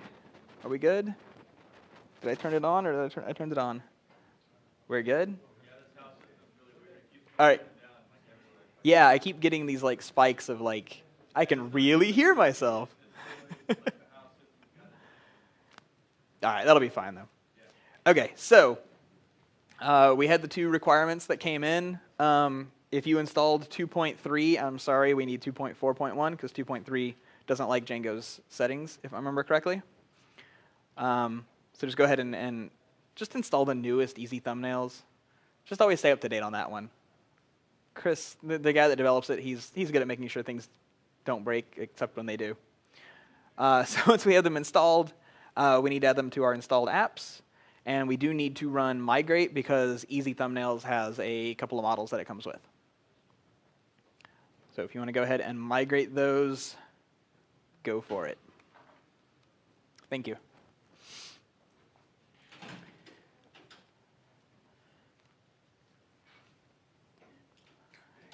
So before we use these, I'll talk about what they do really quick. Easy Thumbnails gives, as you might guess, an easy way to make thumbnails. So we have an image and we want to make a smaller version of that image. We want to make a thumbnail of it, right? So Easy Thumbnails gives us a programmatic way to do that. I can say, hey, I've got this image, give me a size 2 thumbnail of it, and because I've set up what size 2 is, it knows how to go and make the size 2 thumbnail. Image cropping is a model field and form media stuff to give you a nice little UI for doing a live cropping. So you can draw it like a crop box like you would in Photoshop or the GIMP, and then hit save and it will crop the image for you. So we're going to add those to the admin so we can crop images in the admin. So nice to have. So once you have those in your installed apps and you migrate, there is one other setting to add. And I apologize for it not being shorter, but there's not a faster way to do this one. So we got to bring in the settings from Django, from Easy Thumbnails. And then we set up our thumbnail processors, which this controls the code that our images run through to create the thumbnails. So we're adding the crop corners one, which I think that's just what handles the live cropping box that Easy Django image cropping gives you. And then we're adding in all the default ones from thumbnail processors, or Easy Thumbnail. So I'll give you all a minute. Or you can check this out as version or tag 025 if you just want to do the git checkout. This is where we start getting into things that take a little bit more time to implement. We don't have to move back and forth quite as fast.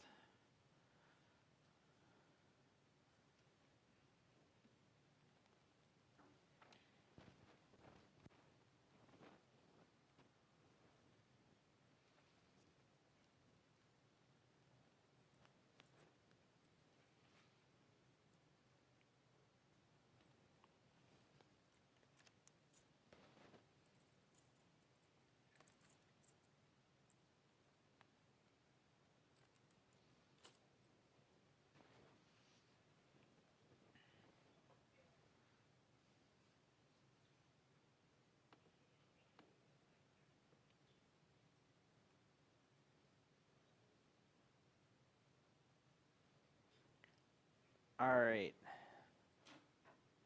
Anybody still working on getting these settings in? Let me know. We'll pause for a minute. All right. So now that we have it all set up, installed, now we need to add a new field to our model. So this should be in the products model. And we need to add one import here at the top. I'll let you add that instead of doing this the other way around like I've been doing mistakenly. So I'll add the import of the image ratio field. And this field just ends up in the database holding a tuple of values. I think it's 4 values, which is top and left to start, and then how wide and deep to go, or deep and wide probably. So that way it knows how to do the cropping of the image. And then once you have the import in, we're going to add this one field to our image model, which is called cropping. The first thing we specify in this is which field holds the image that we're going to crop. And the second thing is what the default cropping dimensions should be. So we're going to make a 300 by 500 image by default. I'm not going to go into all the stuff Django image cropping does. The documentation is really good for that one. So if you end up using it in your products, go check it out because it's pretty handy and pretty cool. It's a nice thing to have.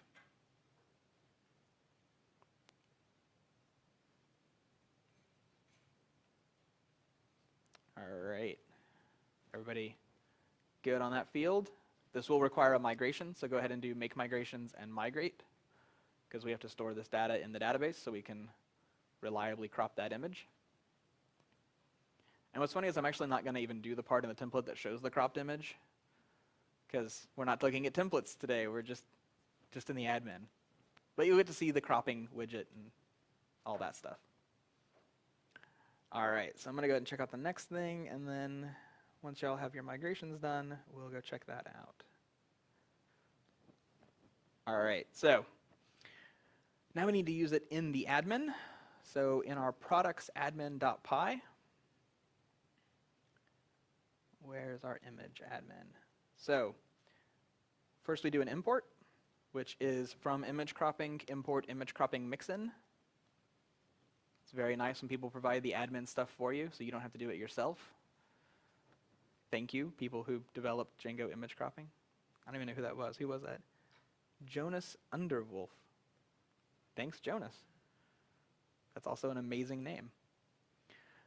So once you have that mixin imported, then we're going to register the image if you haven't already registered that in your admin. And we're going to add the image cropping mixin into the registration. We're going to do a pass because we don't need to do anything special, anything extra for the model. We're just going to register it, show it in the admin. But by using that mixin, it lets us do a bunch of work that we don't have to do. I will show you that work in a moment. First, let's go see what this looks like. So everybody got that in? Are we good? All right. That was for an image. Images belong to products. So I have one image that I've saved. You may not have any images that you've saved. Feel free to create a new image and add it to a product. So here's an image of a lovely monitor. And you can see there's a box on here that I can resize to change how the image crops. So if I cropped it like that and I hit save, I could then in my templates use the template tag to render the cropped image, and it would show just the part that's inside that rectangle. It wouldn't show the entire image.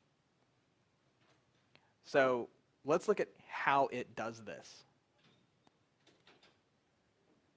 Because we didn't do anything there, right? We just added in that mixin. So let's look at what one of these three people here did to make this work. So this is the mixin that we brought in. So remember we added the image cropping mixin.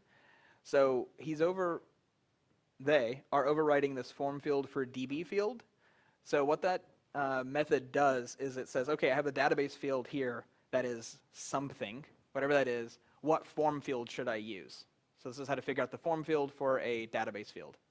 So we talked before about having the fields in the list editable. That's what Django's doing behind the scenes. This is going, okay, you've got this kind of field, how do I show it? So it's looking for anything that's marked as being in the crop fields. If it can find that, and if not, it gives us a blank dictionary. And then if there's a DB name that's in there, then it uses that, and it sets the widget. What does it set the widget? Oh, okay. So get backend calls get widget, and get widget returns the widget to use. So in this case, it's showing an image and putting the crop box on it, and including like the JavaScript and things like that that it needs to render all of that and make it work. This is not code you want to have to write. This is not code you're often going to have to write, but I wanted to kind of show you some behind the scenes stuff, how this can be manipulated. You can go way further than this if you need to. We'll do some stuff like this on our own in a bit. All right, so any questions? No? All right. You notice that the color is getting a little darker. It's because we're getting into things that are a little iffier to play with. All right, so let's talk about inlines. Inlines will let us edit multiple records on the same page. So when we're on a detail view, we're editing one record, right? But often we have related records. If we look at a product has multiple images, right? Or at least it has one image, which is also stored in the database. I want to be able to edit a product and edit the image for that product at the same time. Or maybe I want to be able to add images to products because I haven't added any yet. So how do I do that? I should have had this slide up while I said that. So let's talk about the stacked inline. So we have two different choices for what our inlines look like. We're going to be doing this on products. So I'm going to stay here on the products admin. And let's bring that in. So we're going to add this right here. So go ahead and add that in. So it's of class image inline. We're using that image cropping mix-in again. And I'm marking this as an admin.stacked inline. There are two types of inline. The first one is called stacked. The second one's called tabular. We'll look at each of them. We'll look at stacked first. And we specify what model this inline relates to. So this inline relates to the image model.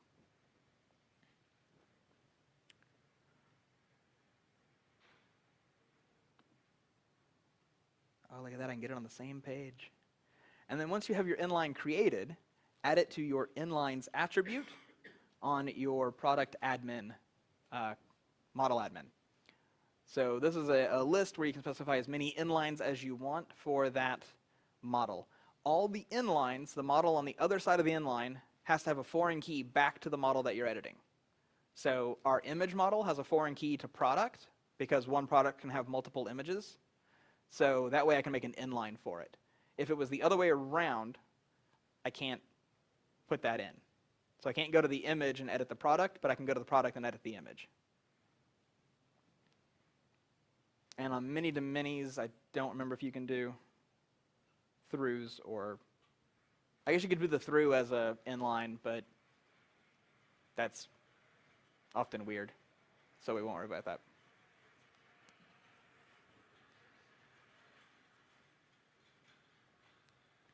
All right, does everybody have their inline ready? Let's take a look at that. Let's see, we were on a product. So here we go, we're going to add a product. You can do this on a product that exists too. And you notice now we have 3 extra fields inside of here. These are our inlines. Each one of these will let us add an image to the thing. Let me go and, that was that first one. Okay, let me go back to the saved ones so I can show you what this looks like with an image already in there. All right, so there's our normal form. And when we get down here, here's the image, and we still have our crop box because we're using that mix-in. So what's cool is all that stuff we've been setting, not necessarily the list stuff, but all the stuff about the form that we've been controlling, right? The form fields, the field sets, the collapsing thing, all that kind of stuff can be applied to inlines almost universally. I think there's a few that don't work there. The list ones don't make sense because you're not displaying a list, but all the ones that we've been doing for detail view, pretty much every one of those works for inlines as well. So if you've got a model that you've made the admin look really awesome and you really like the way it works, and then you're like, oh, I need this as an inline, you can basically just copy it right over. So that's kind of a nice little feature. Or you make that like a mix-in, an object, and then just include that, because who wants to type it twice if you don't have to? All right, so that's a stacked inline. Our next option is a tabular inline. So this is on our purchase one. So this will be in our customers admin. And let me go ahead and check that out.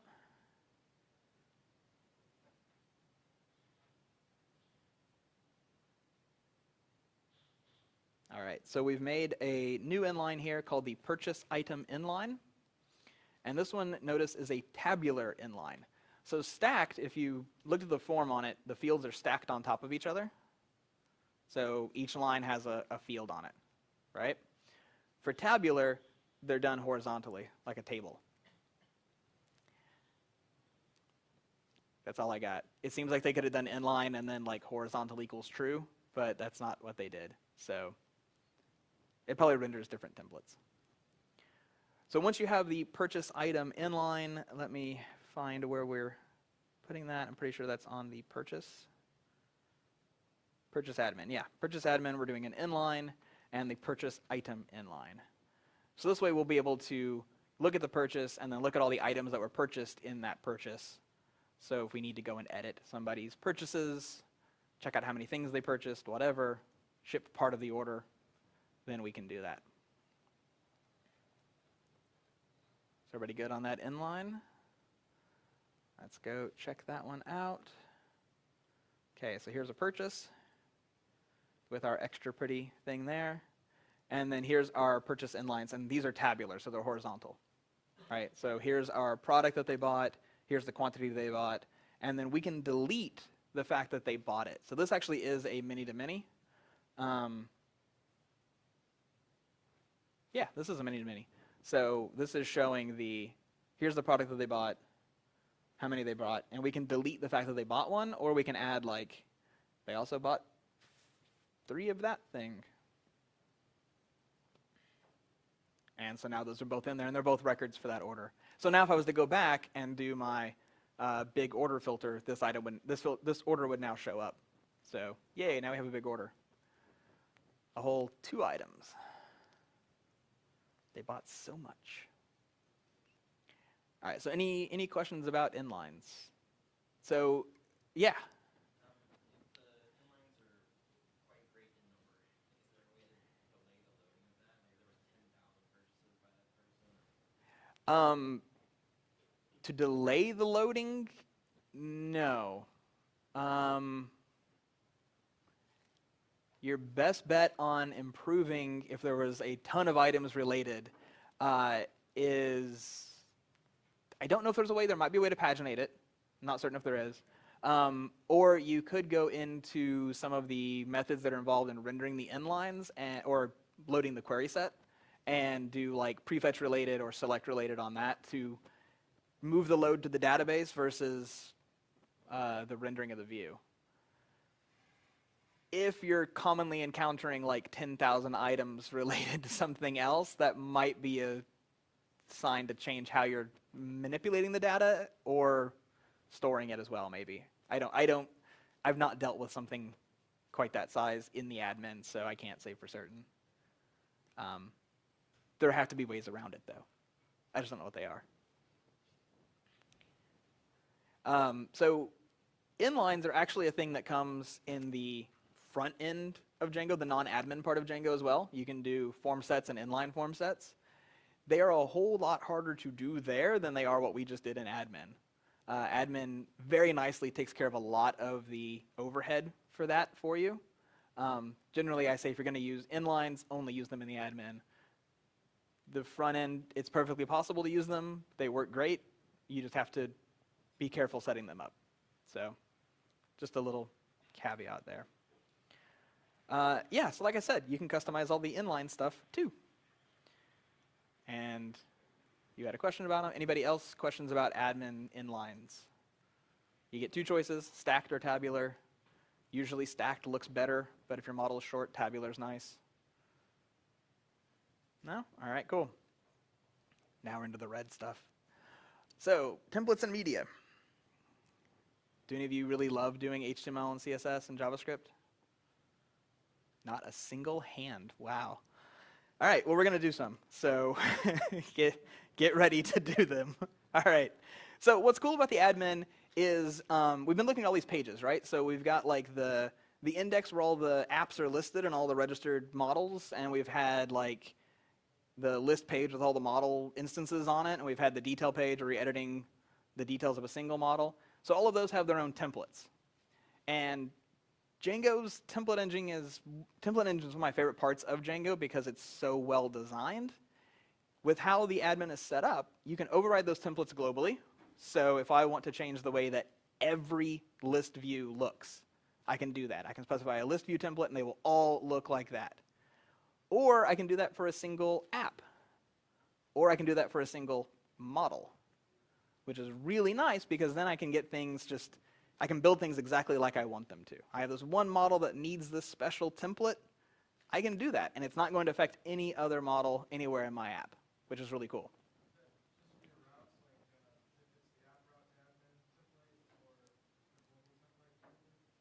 Is it just done through? It's just done through the file system location. Yes. So yeah, you control how nested and ordered your templates are, which will determine where that template applies. We'll do some of it, so you'll get to see. So I have a fun. Let's see how this internet is.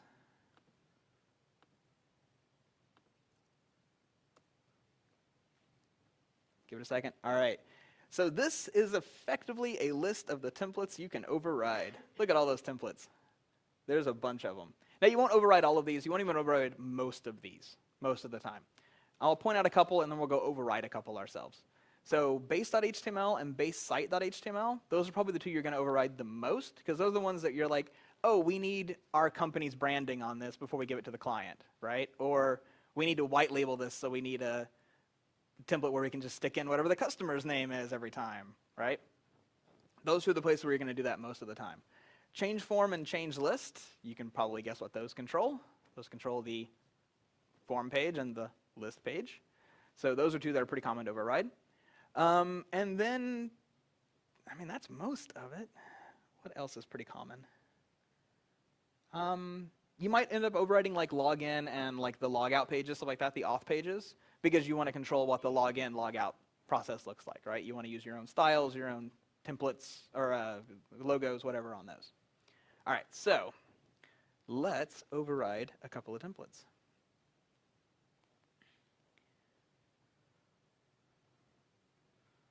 I have two of these. Oh, I just didn't change the name. See how great I am at Git? I don't even change the commit message. All right, so let's pull up base site. Okay, so this is there's a global templates directory out next to manage.py. Inside that should be a folder called admin, or you'll make a folder called admin. And inside that, you'll make a file called base.html. This is one place that if y'all don't want to type along, because often HTML is very verbose and a lot of typing, feel free to just watch, check out the Git repo. Simply because there's a lot of HTML, and HTML is not the most fun thing to try to type in a class, especially a time-boxed class. So what I'm doing here is I'm extending, basically you copy a lot of what's in the template that Django gives you, right? But what I did one amazing thing. It's so amazing. Here where it normally says like Django admin or site name, something like that, I changed it so it says PyCon store. It's groundbreaking. But so now, instead of Django administration, it says PyCon store, because we're at PyCon and it's the PyCon store. So everything else is left alone. We just changed one little thing. You might be amazed, you might not be, at how often clients want exactly that one change. You make that one change, suddenly they are super happy because it doesn't say Django administration, it says, you know, widgets are us, and now their thing looks like it's their thing, and it's pretty cool. Okay, so that's a simple one. Let's do one that's slightly more complicated. And let's pull out 031. And what was that? Products, templates, products, change form. All right, so you know how I said that we can do this per app, per model kind of thing. So right up here, that may be, can I zoom in? No. Okay, so in the products app, in the templates directory for the products app, there's an admin directory. Inside of that, there is a products directory. And inside of that, there is a product directory. So admin's the thing we want to override. Products is our app. Product is our model. And then changeform.html is the page that's displayed for the change form. So again, this change is not amazing. I do want to show you one neat thing about this, though, that you may not have caught. And I actually tried it and then was like, oh, wow, it works. So I stuck in this enjoy our new WYSIWYG editor, which we don't have one yet. We'll get to that in a second. But if you look at the template, I'm extending admin change form. So I'm telling it to just extend the existing version that Django provides. You can do this even when you have like a name, like if you were overwriting admin change form.html, you can still do this and Django will go find the Django one and you don't have to retype all of that stuff yourself. Now, Django's admin templates would not be hurt by adding a few hundred more blocks into them that you can override to stick things in specific locations, but they're not terrible. You will often find yourself having to copy and paste just to get a little bit of code, a little bit of text in right where you want it. Might be a good pull request for somebody who wants to contribute to Django to go add, you know, like pre and post content blocks, if nothing else. That would be really handy. But you don't have to. So anyway, what we're doing here is we override the block content, we stick in an H1, and then we call block.super, which that just brings in everything that the block already had in it. Okay? So pretty simple template. All right, so let's get to the fun part. Let's do a WYSIWYG. Because everybody wants a WYSIWYG editor, right? What you see is what you get. Okay, so if you want to follow along, and the internet is horrible, which occasionally it is, first of all, let me show you where to go if the internet isn't terrible.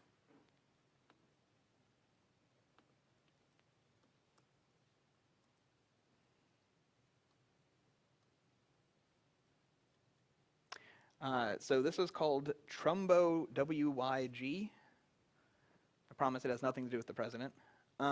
It's by Alex D on GitHub. So this is pretty cool. It gives us this little WYSIWYG editor. So we can make lists, make things bold, whatever we want to do, right? So pretty simple WYSIWYG. If you want to download this, go right ahead. There's a download button like right there.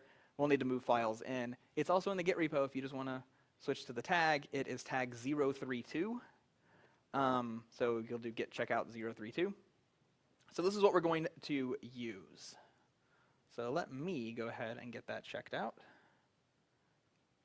And I'm actually going to move on to the next one. I do suggest checking this out, or I have them on zip files as well if anybody really wants them, because you end up with this file here, or this directory here, that has like 600 files in it, I want to say, because it has language translations and stuff.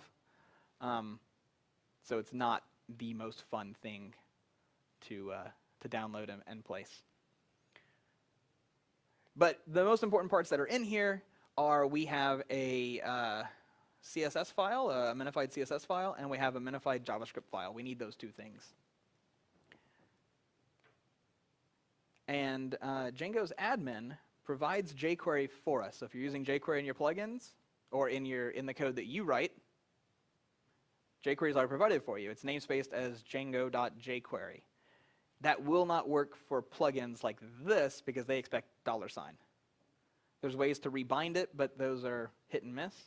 So I don't recommend doing them. So we're going to make a new widget. New widget.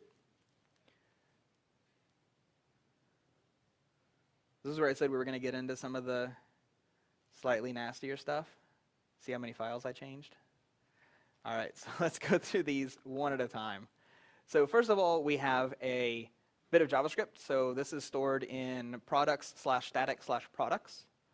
And I just called this productadmin.js. So it doesn't do anything super special. We grab the description form field. We call Trumbo WYG on another field or another ID called WYSIWYG, which we haven't added yet. We'll do that in a moment. When it's initialized, we hide the description field, and whenever what's in the WYSIWYG thing changes, we want to update the description field's contents. We want to stick whatever HTML goes into the WYSIWYG thing into the field we're going to store in the database. Okay, so we're just holding on to state, effectively. In admin products, y'all remember this thing where we said to enjoy your new WYSIWYG editor? We brought in the admin URLs and I18N like we should have done before. and admin modify as well. So those are tags needed for rendering different bits and pieces of the admin. A lot of Django's admin, unfortunately, is tucked away inside of template tags. So if you're looking through the admin code and you're like, I don't see where they're rendering the list items, it's in a template tag. So go look through template tags. But we needed static, because we needed to be able to load the Trumbo YG JavaScript, and we needed to be able to load our own JavaScript that we wrote. Right, the one that I showed you a while ago that's just holding on to the state. Okay. And then, oops, let's not talk about that one yet. Let's talk about this one. So then in my products app in the templates directory, I have a new directory called widgets. And inside that, there's a file called wysiwyg.html. So I'm putting this into widgets. Widgets are what we call the form fields that are actually rendered in a form. So the little field that's there is called a widget. I don't know why they call it a widget, but they do. So it's a text area. That's what we're going to be overriding as a text area. So I want to include the text area that would normally be there. I don't want to destroy what Django would normally do. I want Django's work to still be there, especially if somehow or for some reason somebody was using my admin and they didn't have JavaScript. I still want to show the form like normal so it will work, right? Don't want to cut anybody out. If that widget has a value that's already stored, I want to render that value, and I'm marking this as being safe HTML. Otherwise, Django would escape all the HTML and we would see the angle brackets instead of it actually being like a bold tag. And then we include the text area. We probably don't need that twice. All right, anyway, it's there twice. Fun. But we don't need it there twice. All right, so all we did was we made a new widget to be displayed. Okay, and we also, this is where we brought in the ID of WYSIWYG, and we've wrapped the whole thing in this div. All right. Now let's just go look at admin. That would have been products admin. All right. So then, in products admin, first of all, I'll come up here. I imported Django's models as DJ models because I didn't want naming conflicts. And DJ models is kind of fun to say. And then we do a form field override. So this is where we say, hey, you've got this field. I want you to override it with something else. So I've said anything that's listed on this model as being a text field, which is the large text area. For the widget, use this WYSIWYG text area widget, which that's a thing I also created. You'll see how much fun it is to make custom widgets. It's like 3 lines of code and you're done. So to make the widget, we import text area because I want this to work as a normal text area. I call it WYSIWYG text area because I'm creative in naming. And I specify that the template is going to be that wysiwyg.html that we created. All right? So things are more or less just filling in little bits and pieces. I need to make a new widget. Then I need to make the template that widget renders. I need to tell the form to use that widget instead of the one that was already there. And I need some JavaScript because it's going to do cool JavaScript things. Okay. I think it works now. Let me check. That was product, right? I don't remember if I had another step I had to do or not. I didn't. Look at that. So we have our field. We can make that say bold. Let's make it italic as well, because that's cool. And let's save and continue editing. And it is still bold and italic. So we get a WYSIWYG editor in our admin. You'll notice the styling's a little weird, like we get like this overlap on the gray and stuff. These are things you'd want to go and tweak after you put it in. You'd change CSS around a little bit to make sure it looked like the Django admin. Since this wasn't created to work with the Django admin, it doesn't necessarily look perfect in the Django admin. But all things that can be fixed through the powers of CSS, which everyone is very comfortable and powerful at, right? None of us ever have any issues with CSS? Just me? Okay. Yes? A text area.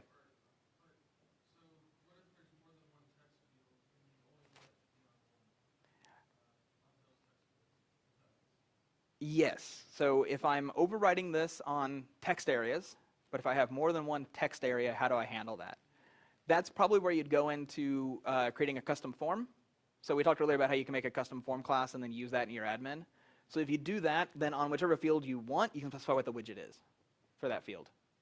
So that's probably your best bet for doing that. If you get more clever with like CSS and stuff, you could do it other ways through IDs, but it's probably easiest to just override that form and say, hey, make this field this widget. I don't think I need to do that thing that I have on my slide there. Let's find out.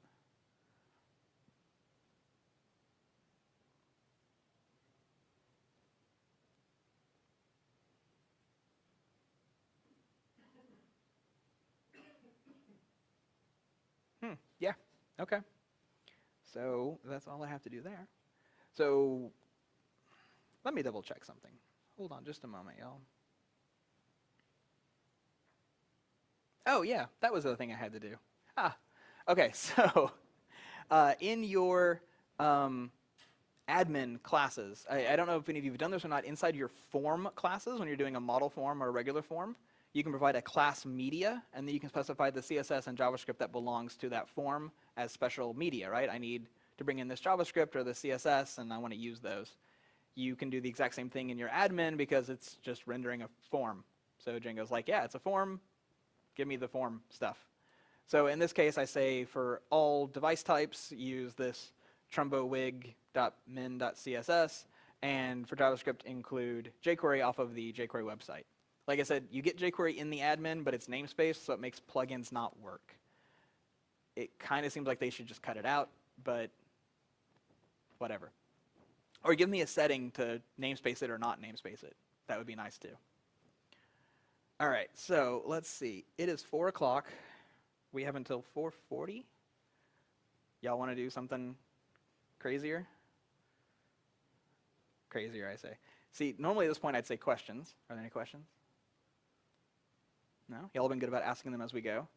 And then normally I'd say thanks, but we've got time left. So let's do a dashboard. See? Tricky. All right, so this is not the most full-featured dashboard you will ever encounter, because I had to do something that I knew would just fill time. But it's the start of a dashboard. It's an amazing pink. This is going to be fun. All right. So what I want to do is I want to have all my purchase items. I want to be able to see how much people are spending on the site, like in aggregate. All right, things that are being sold, all that kind of stuff. So let's do that. The first thing we're going to do, and y'all can start playing along again if you want, is, I don't think that's the first thing I need to do. Sorry, just trying to figure out what. Again, I didn't name things differently for some reason. All right, so let's go to product models and, customer models. And at the bottom, I made a new model that's called purchase summary, and it extends purchase, but it is a proxy model. It being a proxy model means it will not make a new database table. We don't need to do any migrations or anything like that for this. This just gives us another name that we can reference for doing stuff with. And we're doing this mainly because you remember how we can override templates down to a very specific model? We want to be able to override templates to a specific model to give us a dashboard for that model instead of a dashboard for all products.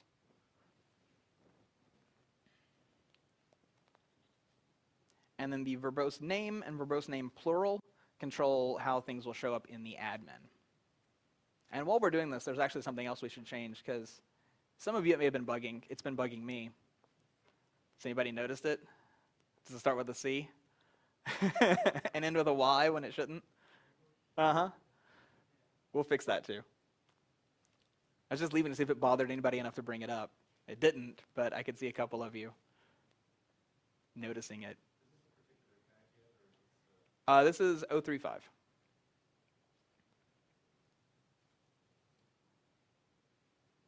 .035. Oh, it looks like I have a mistake in this one now. So that's 5, 6, 7, 8, 9. So let's actually look at this one. Oh yeah, I did do it wrong. Sorry, it should be extending purchase item, not purchase. That's the only thing about get tags is they're really hard to rearrange, especially once you started pushing things. I can force them, but then potentially it breaks stuff for y'all. I don't want to do that.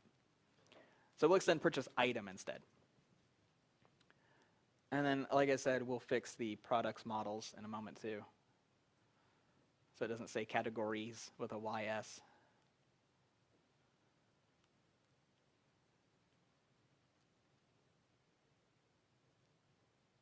Whoa. What died?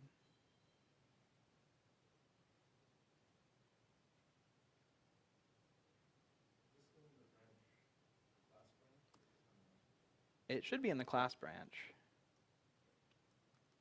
Looks like I have a mistake. Let me try and debug this live. Let's close a bunch of this stuff here. All right.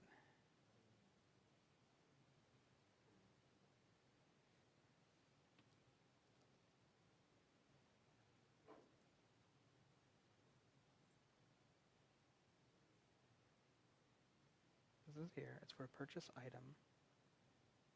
Oh, that should be purchase placed at. Huh. Okay.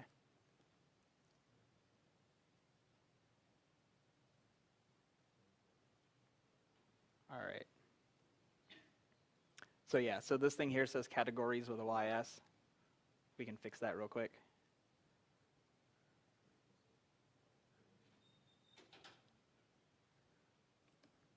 Verbose name plural equals categories.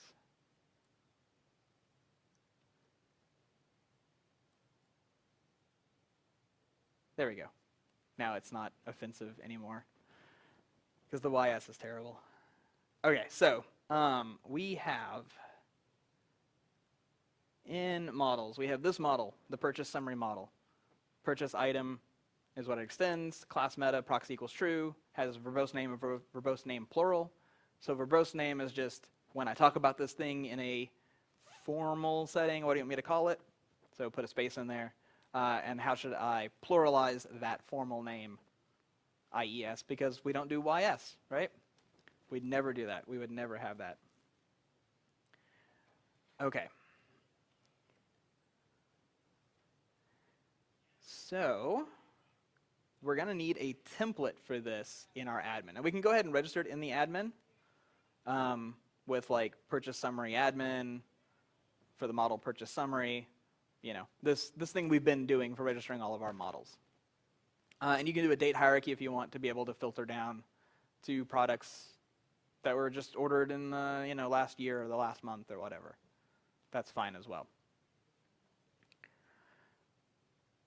But we should do, what we want to do is we want to be able to look at all of these purchases, and then we want like some sort of summary data about this. We want a way of seeing this in a more useful format. So if I'm checked out up there, I should still have the templates.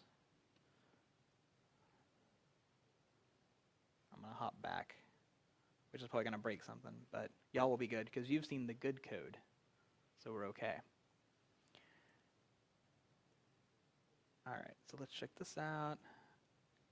I haven't ever clicked the smart checkout button. Let's see what it does. Oh, of course it creates a merge conflict.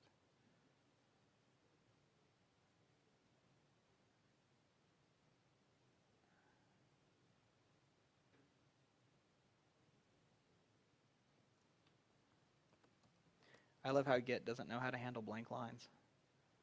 Oh my goodness, there's blank lines. What do we do? Okay, so we have a new template, which is products, templates, admin. That's not right.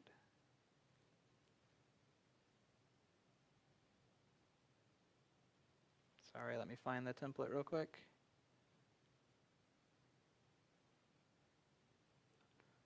That's it. Okay, So templates, admin, customers, purchase summary, change list, because that's the one that we want to affect, only that model, only the purchase summary model, and only the change list page.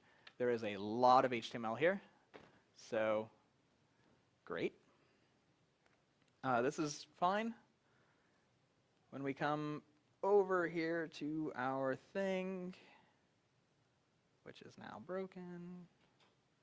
Why is it broken? Because it changed.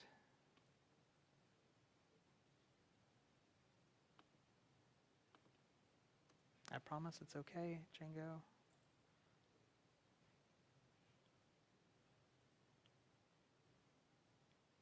Oh. Okay, don't do what I'm about to do. This is just to make it work for this moment.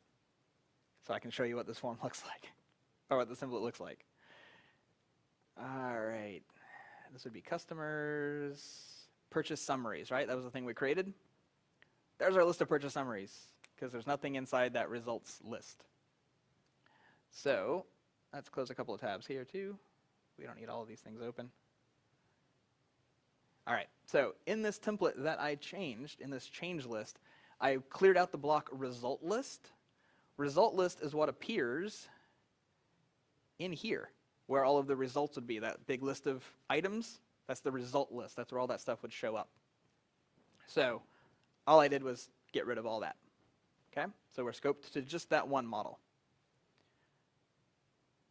I really wish when I changed the slide here, it just immediately went to that page, or that thing. Register with the admin. We've already done that. We're good. Okay, so we need the humanize filters. We want to be able to put in commas and stuff where they belong. So we're going to add a new app to our settings.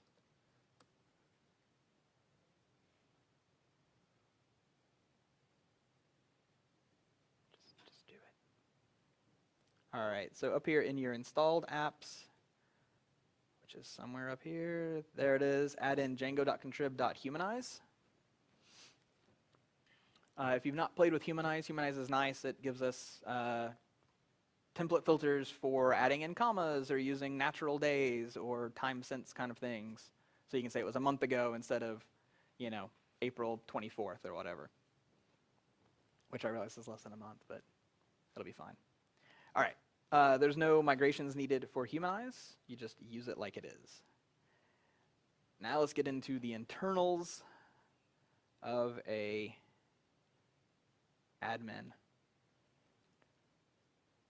So that should be customers admin, right? Close the purchase admin. It's a lot of code. We'll walk through it. And again, don't feel like you have to type all this. You can watch the video later, check out the repo, all that kind of stuff. So we have our purchase summary admin, the one that we've been working on for the whole past 10 minutes. And what we're doing now is we're going to override just this change list view. So change list view is the method that's run whenever this change list page is called up. Okay, so when you say, I want the change list page, Django says, okay, cool, go to your ModelAdmin, run change list view, and I will render whatever comes back, whatever the response is from that. Okay, so we call super to get the change list view that would have been there anyway, because we want that. And we store that into response, and then we try to pull the query set out of that. And if for some reason there wasn't a query set, there really should be a query set. There should be some records here somewhere, or at least a model. If there's not, we'll just return the response right away because somebody's doing something else and we don't want to mess with it. But ideally, we get our query set. So then I'm going to make a dictionary here called metrics. I want one item called total, and that's going to be the sum of the quantity. So how many of these items were ordered in total? And then total sales, what is the total combined price of all of these sales? The total combined money made by all these sales. And into response context data, I'm going to add a new key called summary. And it's going to be a list of all these things. We're going to grab the product name.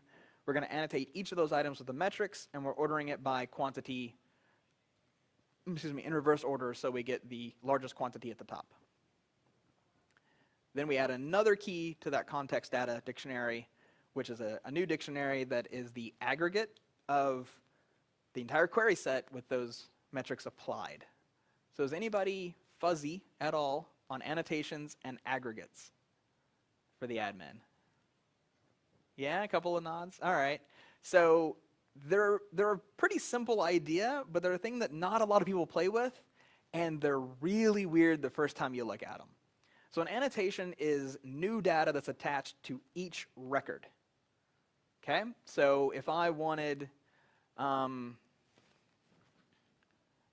storing jobs in the database, and I know when the job started and I know when the job ended. And I want to know the total duration of that job. I could create an annotation that uses the database values to figure out what the duration was and attach a new field to a new field. It's not a real field, it's attached afterwards. It's never in the database. To the record that says, oh, the duration was 15 seconds or 2 hours or 15 days or whatever, right? Aggregates apply to the entire query set. So if I want to know with all of these orders, what's the total price for all of these orders, then the aggregate can do that. It can add up all the prices for all of those records. So aggregates are individual records or individual bits of data about multiple records, and annotations are new bits of data about an individual record. They may be applied to a lot of them because you have a lot of things in your query set.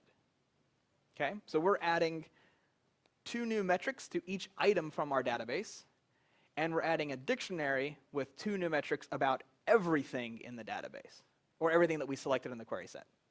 Right?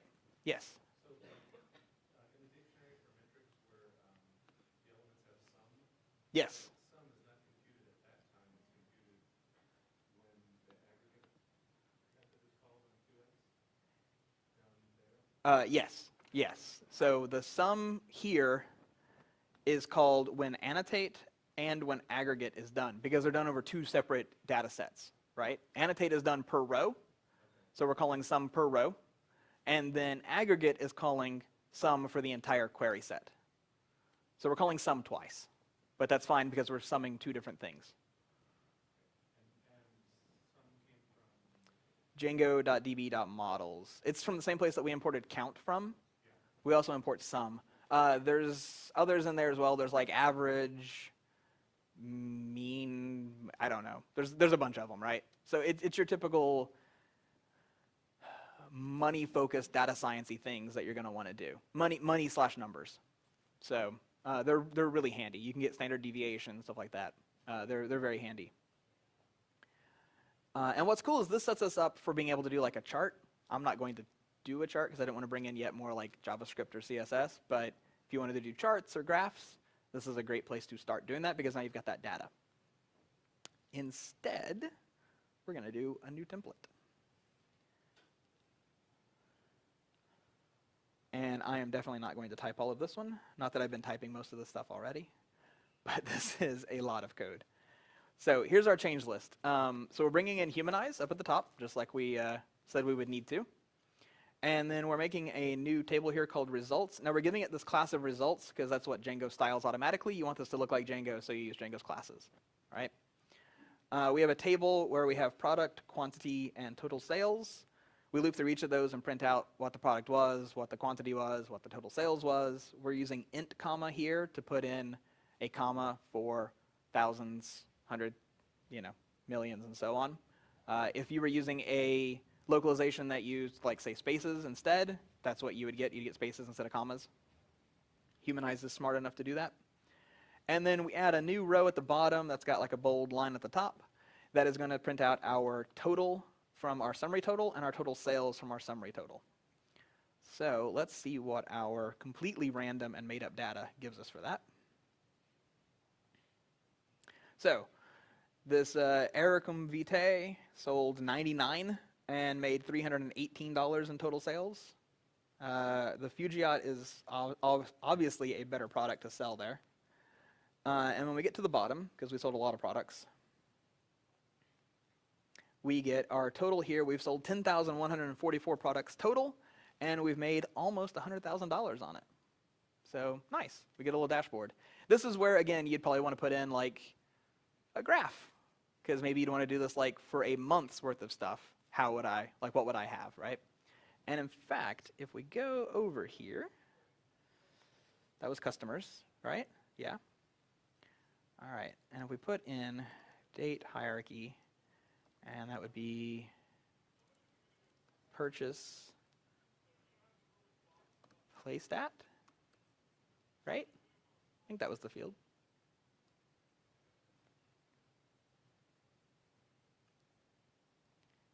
All right, let's see how we did in February. So February, we sold $16,000 worth of stuff. What about on February 8th? That one day, one thing. Okay, that's not as great of a day as I had hoped. Valentine's Day, how did we do there? A lot of late Valentine's Day presents. So it's kind of nice being able to just see those for just the date that you want to deal with or the time period. You could do more filters on this as well. You could add in filters where show me only the big orders, show me only the things that have been shipped, show me only the things that have been placed within the last month or whatever. And since you're only modifying the query set that comes in, which comes in through all those filters, you're only going to show the details for those items. All right. Yes? So when you were showing all the results, there's paginates, there's 3 pages or whatever. Mm-hmm. Summaries on the bottom per page, or is it for everything? I do believe it is for everything. Let's find out. We'll go to page 3. Yeah. This pagination, I think that's just a holdover from the original thing that we put in, but because we've changed the query set, it's not actually applying the pagination anymore. So yeah, we've lost that. Yes? So similarly, the title says select purchase summary change, and there's a button that says add purchase summary. Yeah. We can do the add purchase summary. There's nothing to click now to go and see what the purchase summary would be. Let's see. Yeah, it's meant to be basically a read-only thing. I think if you were to do product there, see if we can make this slightly more useful. I'm probably going to get told I can't. No. What about product name?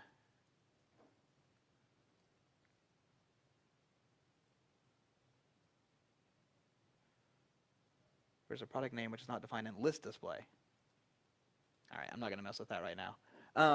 You could eventually get it to where it showed the things you wanted. You could click to go and see what the order was and all that kind of stuff. It'd probably make more sense to have like showing the list, say the order number, because if this was a real store, you would have like purchase order numbers or purchase numbers, and then that would be the one you'd want to click and go to. So, yeah. So, I don't have a slide here that says questions, but this would be where I ask for questions. Otherwise,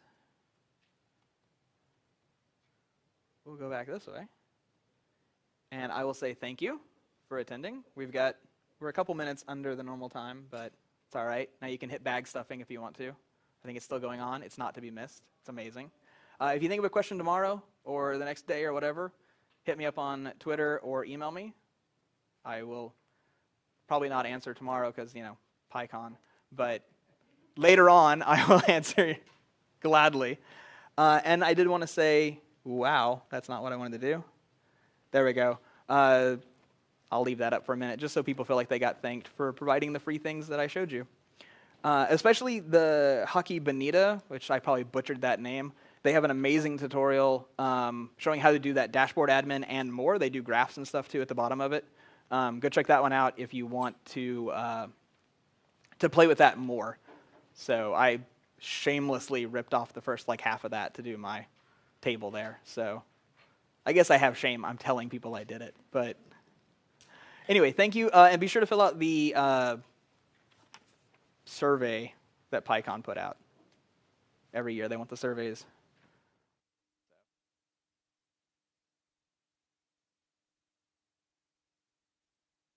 Admin. And what's cool is this gives us basically everything we want. If I want to add a new customer, I can click on add, I can fill out the form, and now the customer, exists in the database. I certainly can. Oh, and I will say if you have the repo checked out, if you check out the branch class, you can hop from tag to tag to tag in Git, and you'll get the code. You don't actually have to type it yourself. So this is at tag 001. 2 zeros and a 1. I made it so you didn't even have to type if you don't want to. You can just watch.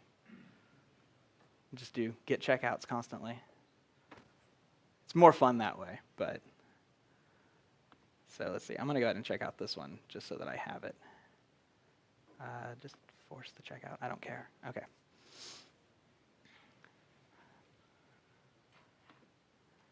So at the end of this step, the two admins look basically, the two admin files, sorry, look basically alike, right? One has customer purchase and purchase item registered. The other one has product image and category registered. So this one's for products, this one's for customers.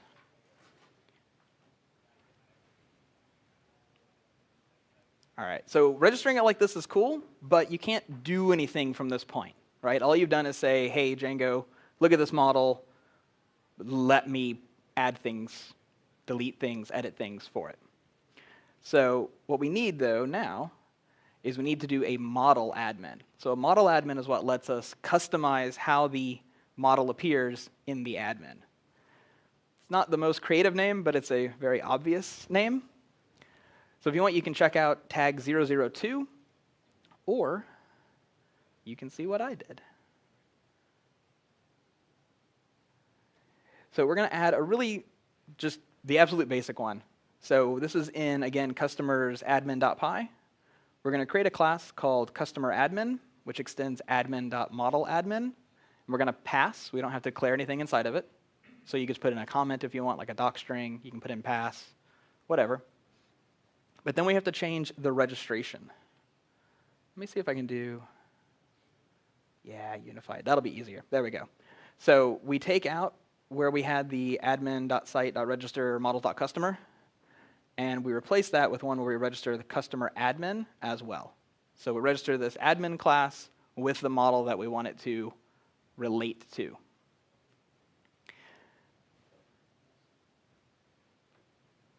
Right now, if you go and refresh the admin, it will look exactly the same as it did before, because this doesn't do anything special. Right now, it's still the absolute blank that Django gives.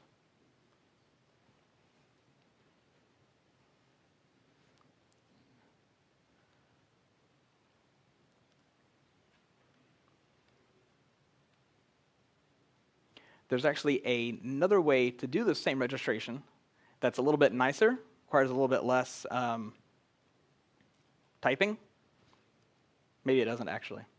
Anyway, let me check that one out and show that one to you.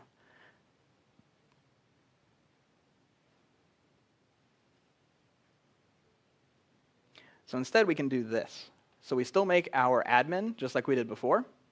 Our class purchase admin is just like our customer admin. But instead of doing this two-step registration, we register it with a decorator at the top.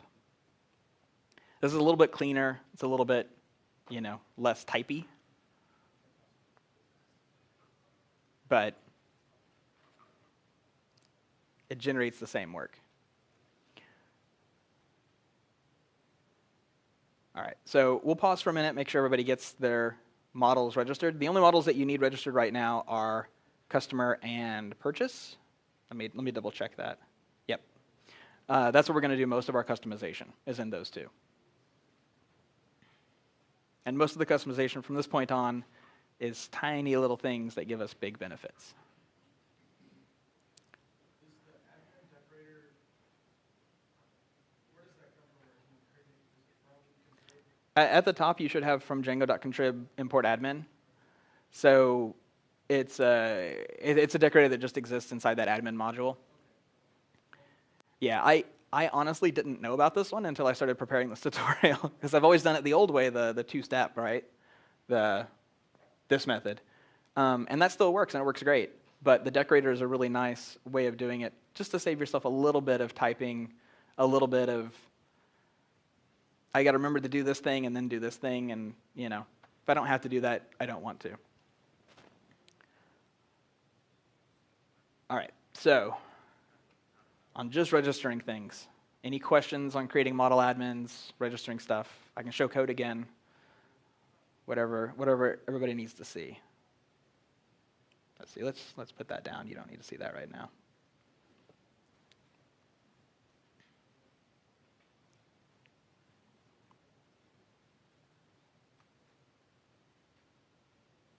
Okay, let me know when everybody's to this point, and then we'll start making things look special.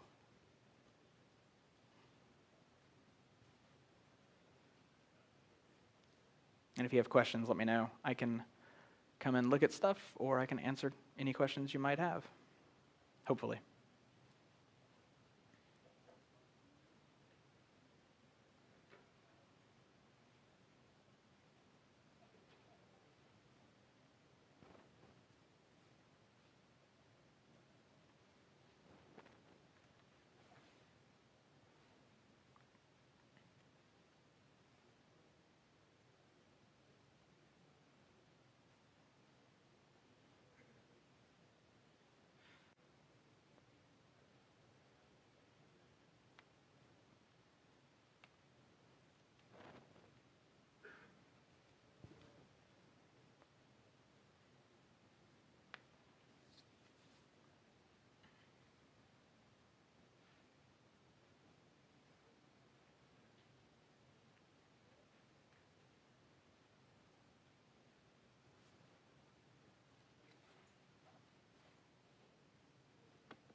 All right, does everybody have their models? Still waiting a second. Okay. Any questions at this point about like what the admin does, what ModelAdmin lets us do?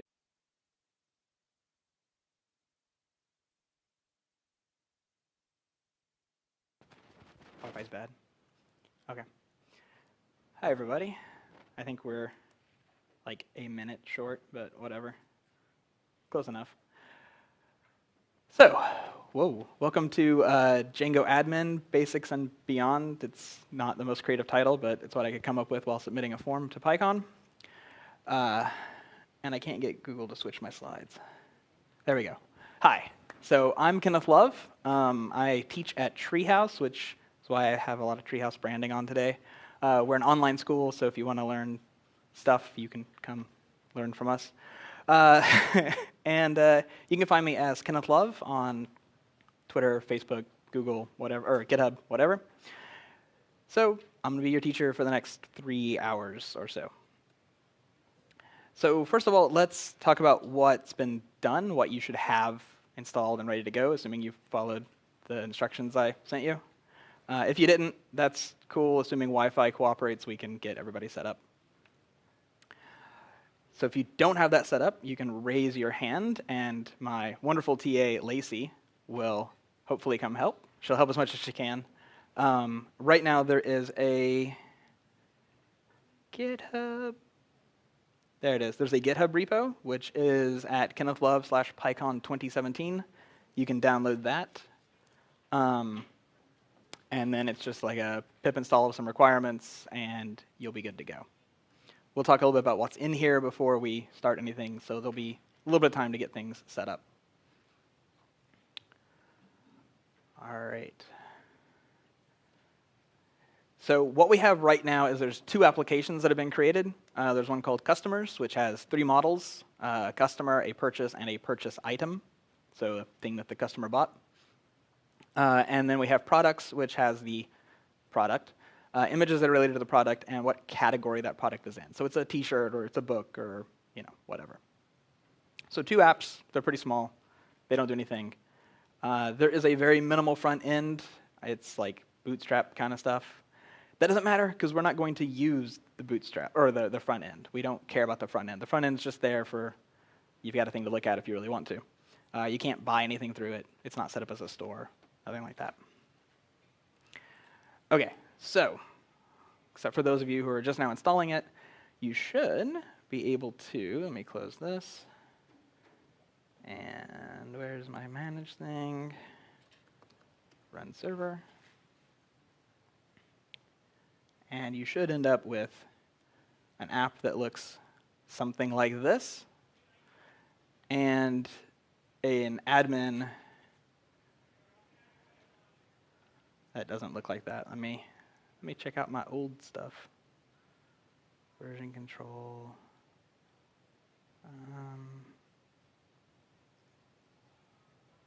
Check out that one.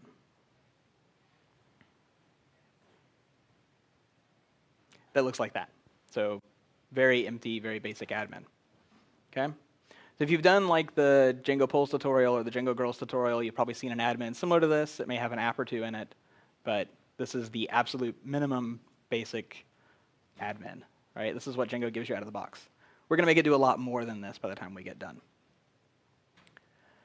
Okay, everybody in an okay state at this point?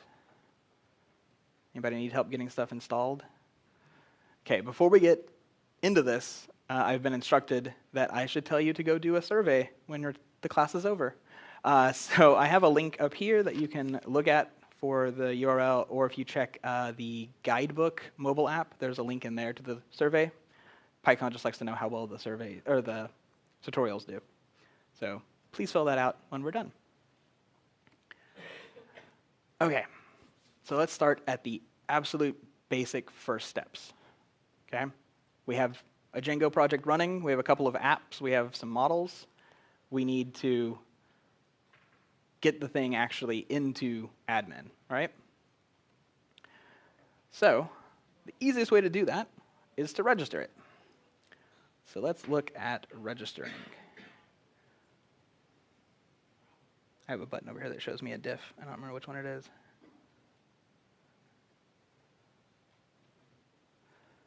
All right, so in one of the apps, or both of the apps, there's a file called admin.py. Admin.py is where we're going to do almost all of our work today. So I'll show you this diff, and then we'll go actually write the code. So if you open up admin.py, right now it's going to look like this, where there's just 2 lines in it, which imports the admin and gives you a comment. What we want to do is we want to add these lines. So this is actually the customer's admin.py. So let's go ahead and do that together.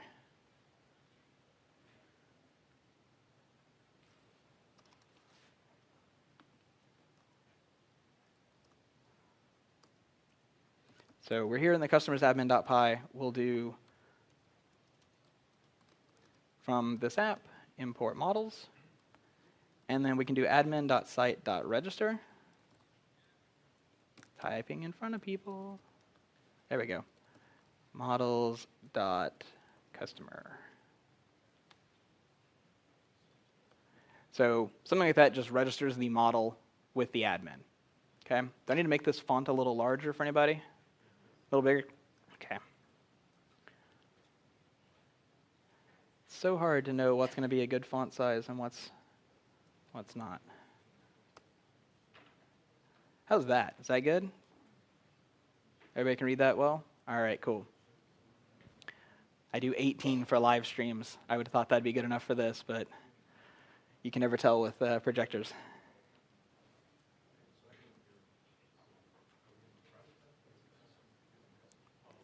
Yeah, sorry. This is in customers admin.py. We'll want to do the same thing in the products admin, but both of these we just want to do like a registration, right? So we can do this with, let's see, what is it? It's purchase and purchase item. So we have 3 models. We're going to register 3 models. And if we do that while our server is running and we refresh our admin, then now we get to see our 3 items, right? Our 3 different models. So this is the absolute easiest way of getting our models into the admin. What models are? Anybody brand new to Django in this? A couple people? Okay. So the admin, just in case you haven't played with it before, is it's one of those features that you used to be able to show people that did like Ruby or PHP, and it would just, make them drop their jaw because, look, I can write 5 lines and I have this thing where I can go and edit all my database tables and it looks nice and I don't have to do any crazy work. It's not as fancy anymore. People aren't as impressed. But it gives us a way to add records, edit existing records, or delete existing records from our models without having to write all of that ourselves. It's not a complete CMS. It's not a thing you're going to want to use as the only manner of getting data in and out of your application forever and ever. But it's a really great place to start. And for smaller projects, it's often all you need. If you're running, Amazon, you should probably go build a custom thing. But if you're just like doing a restaurant website, this is plenty for listing, meals.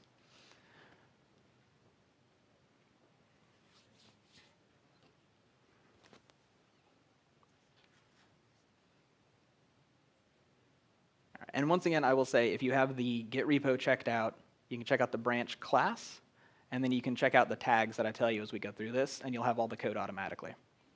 You don't have to type anything at all if you don't want to.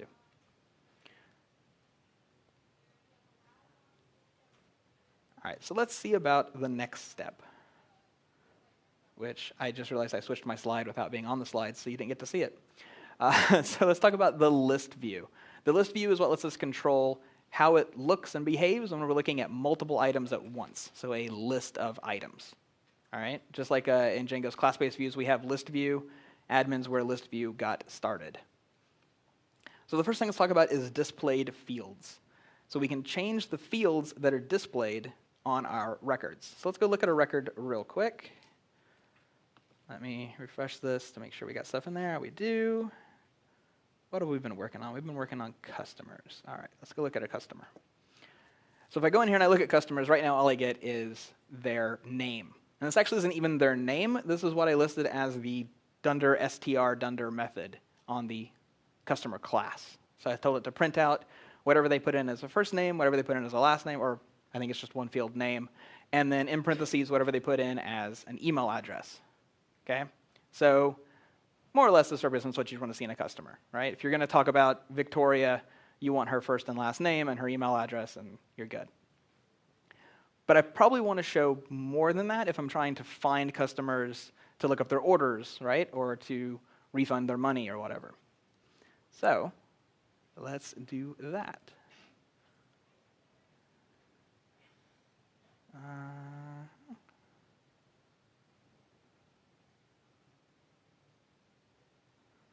All right, so we can add an attribute to our, oh, we're doing this to purchases. Okay. I forgot which one I did this to, sorry. Let's go look at a purchase real quick.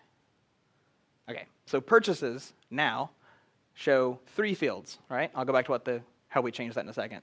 Now we have the customer name, we have when the order was placed, whether or not it's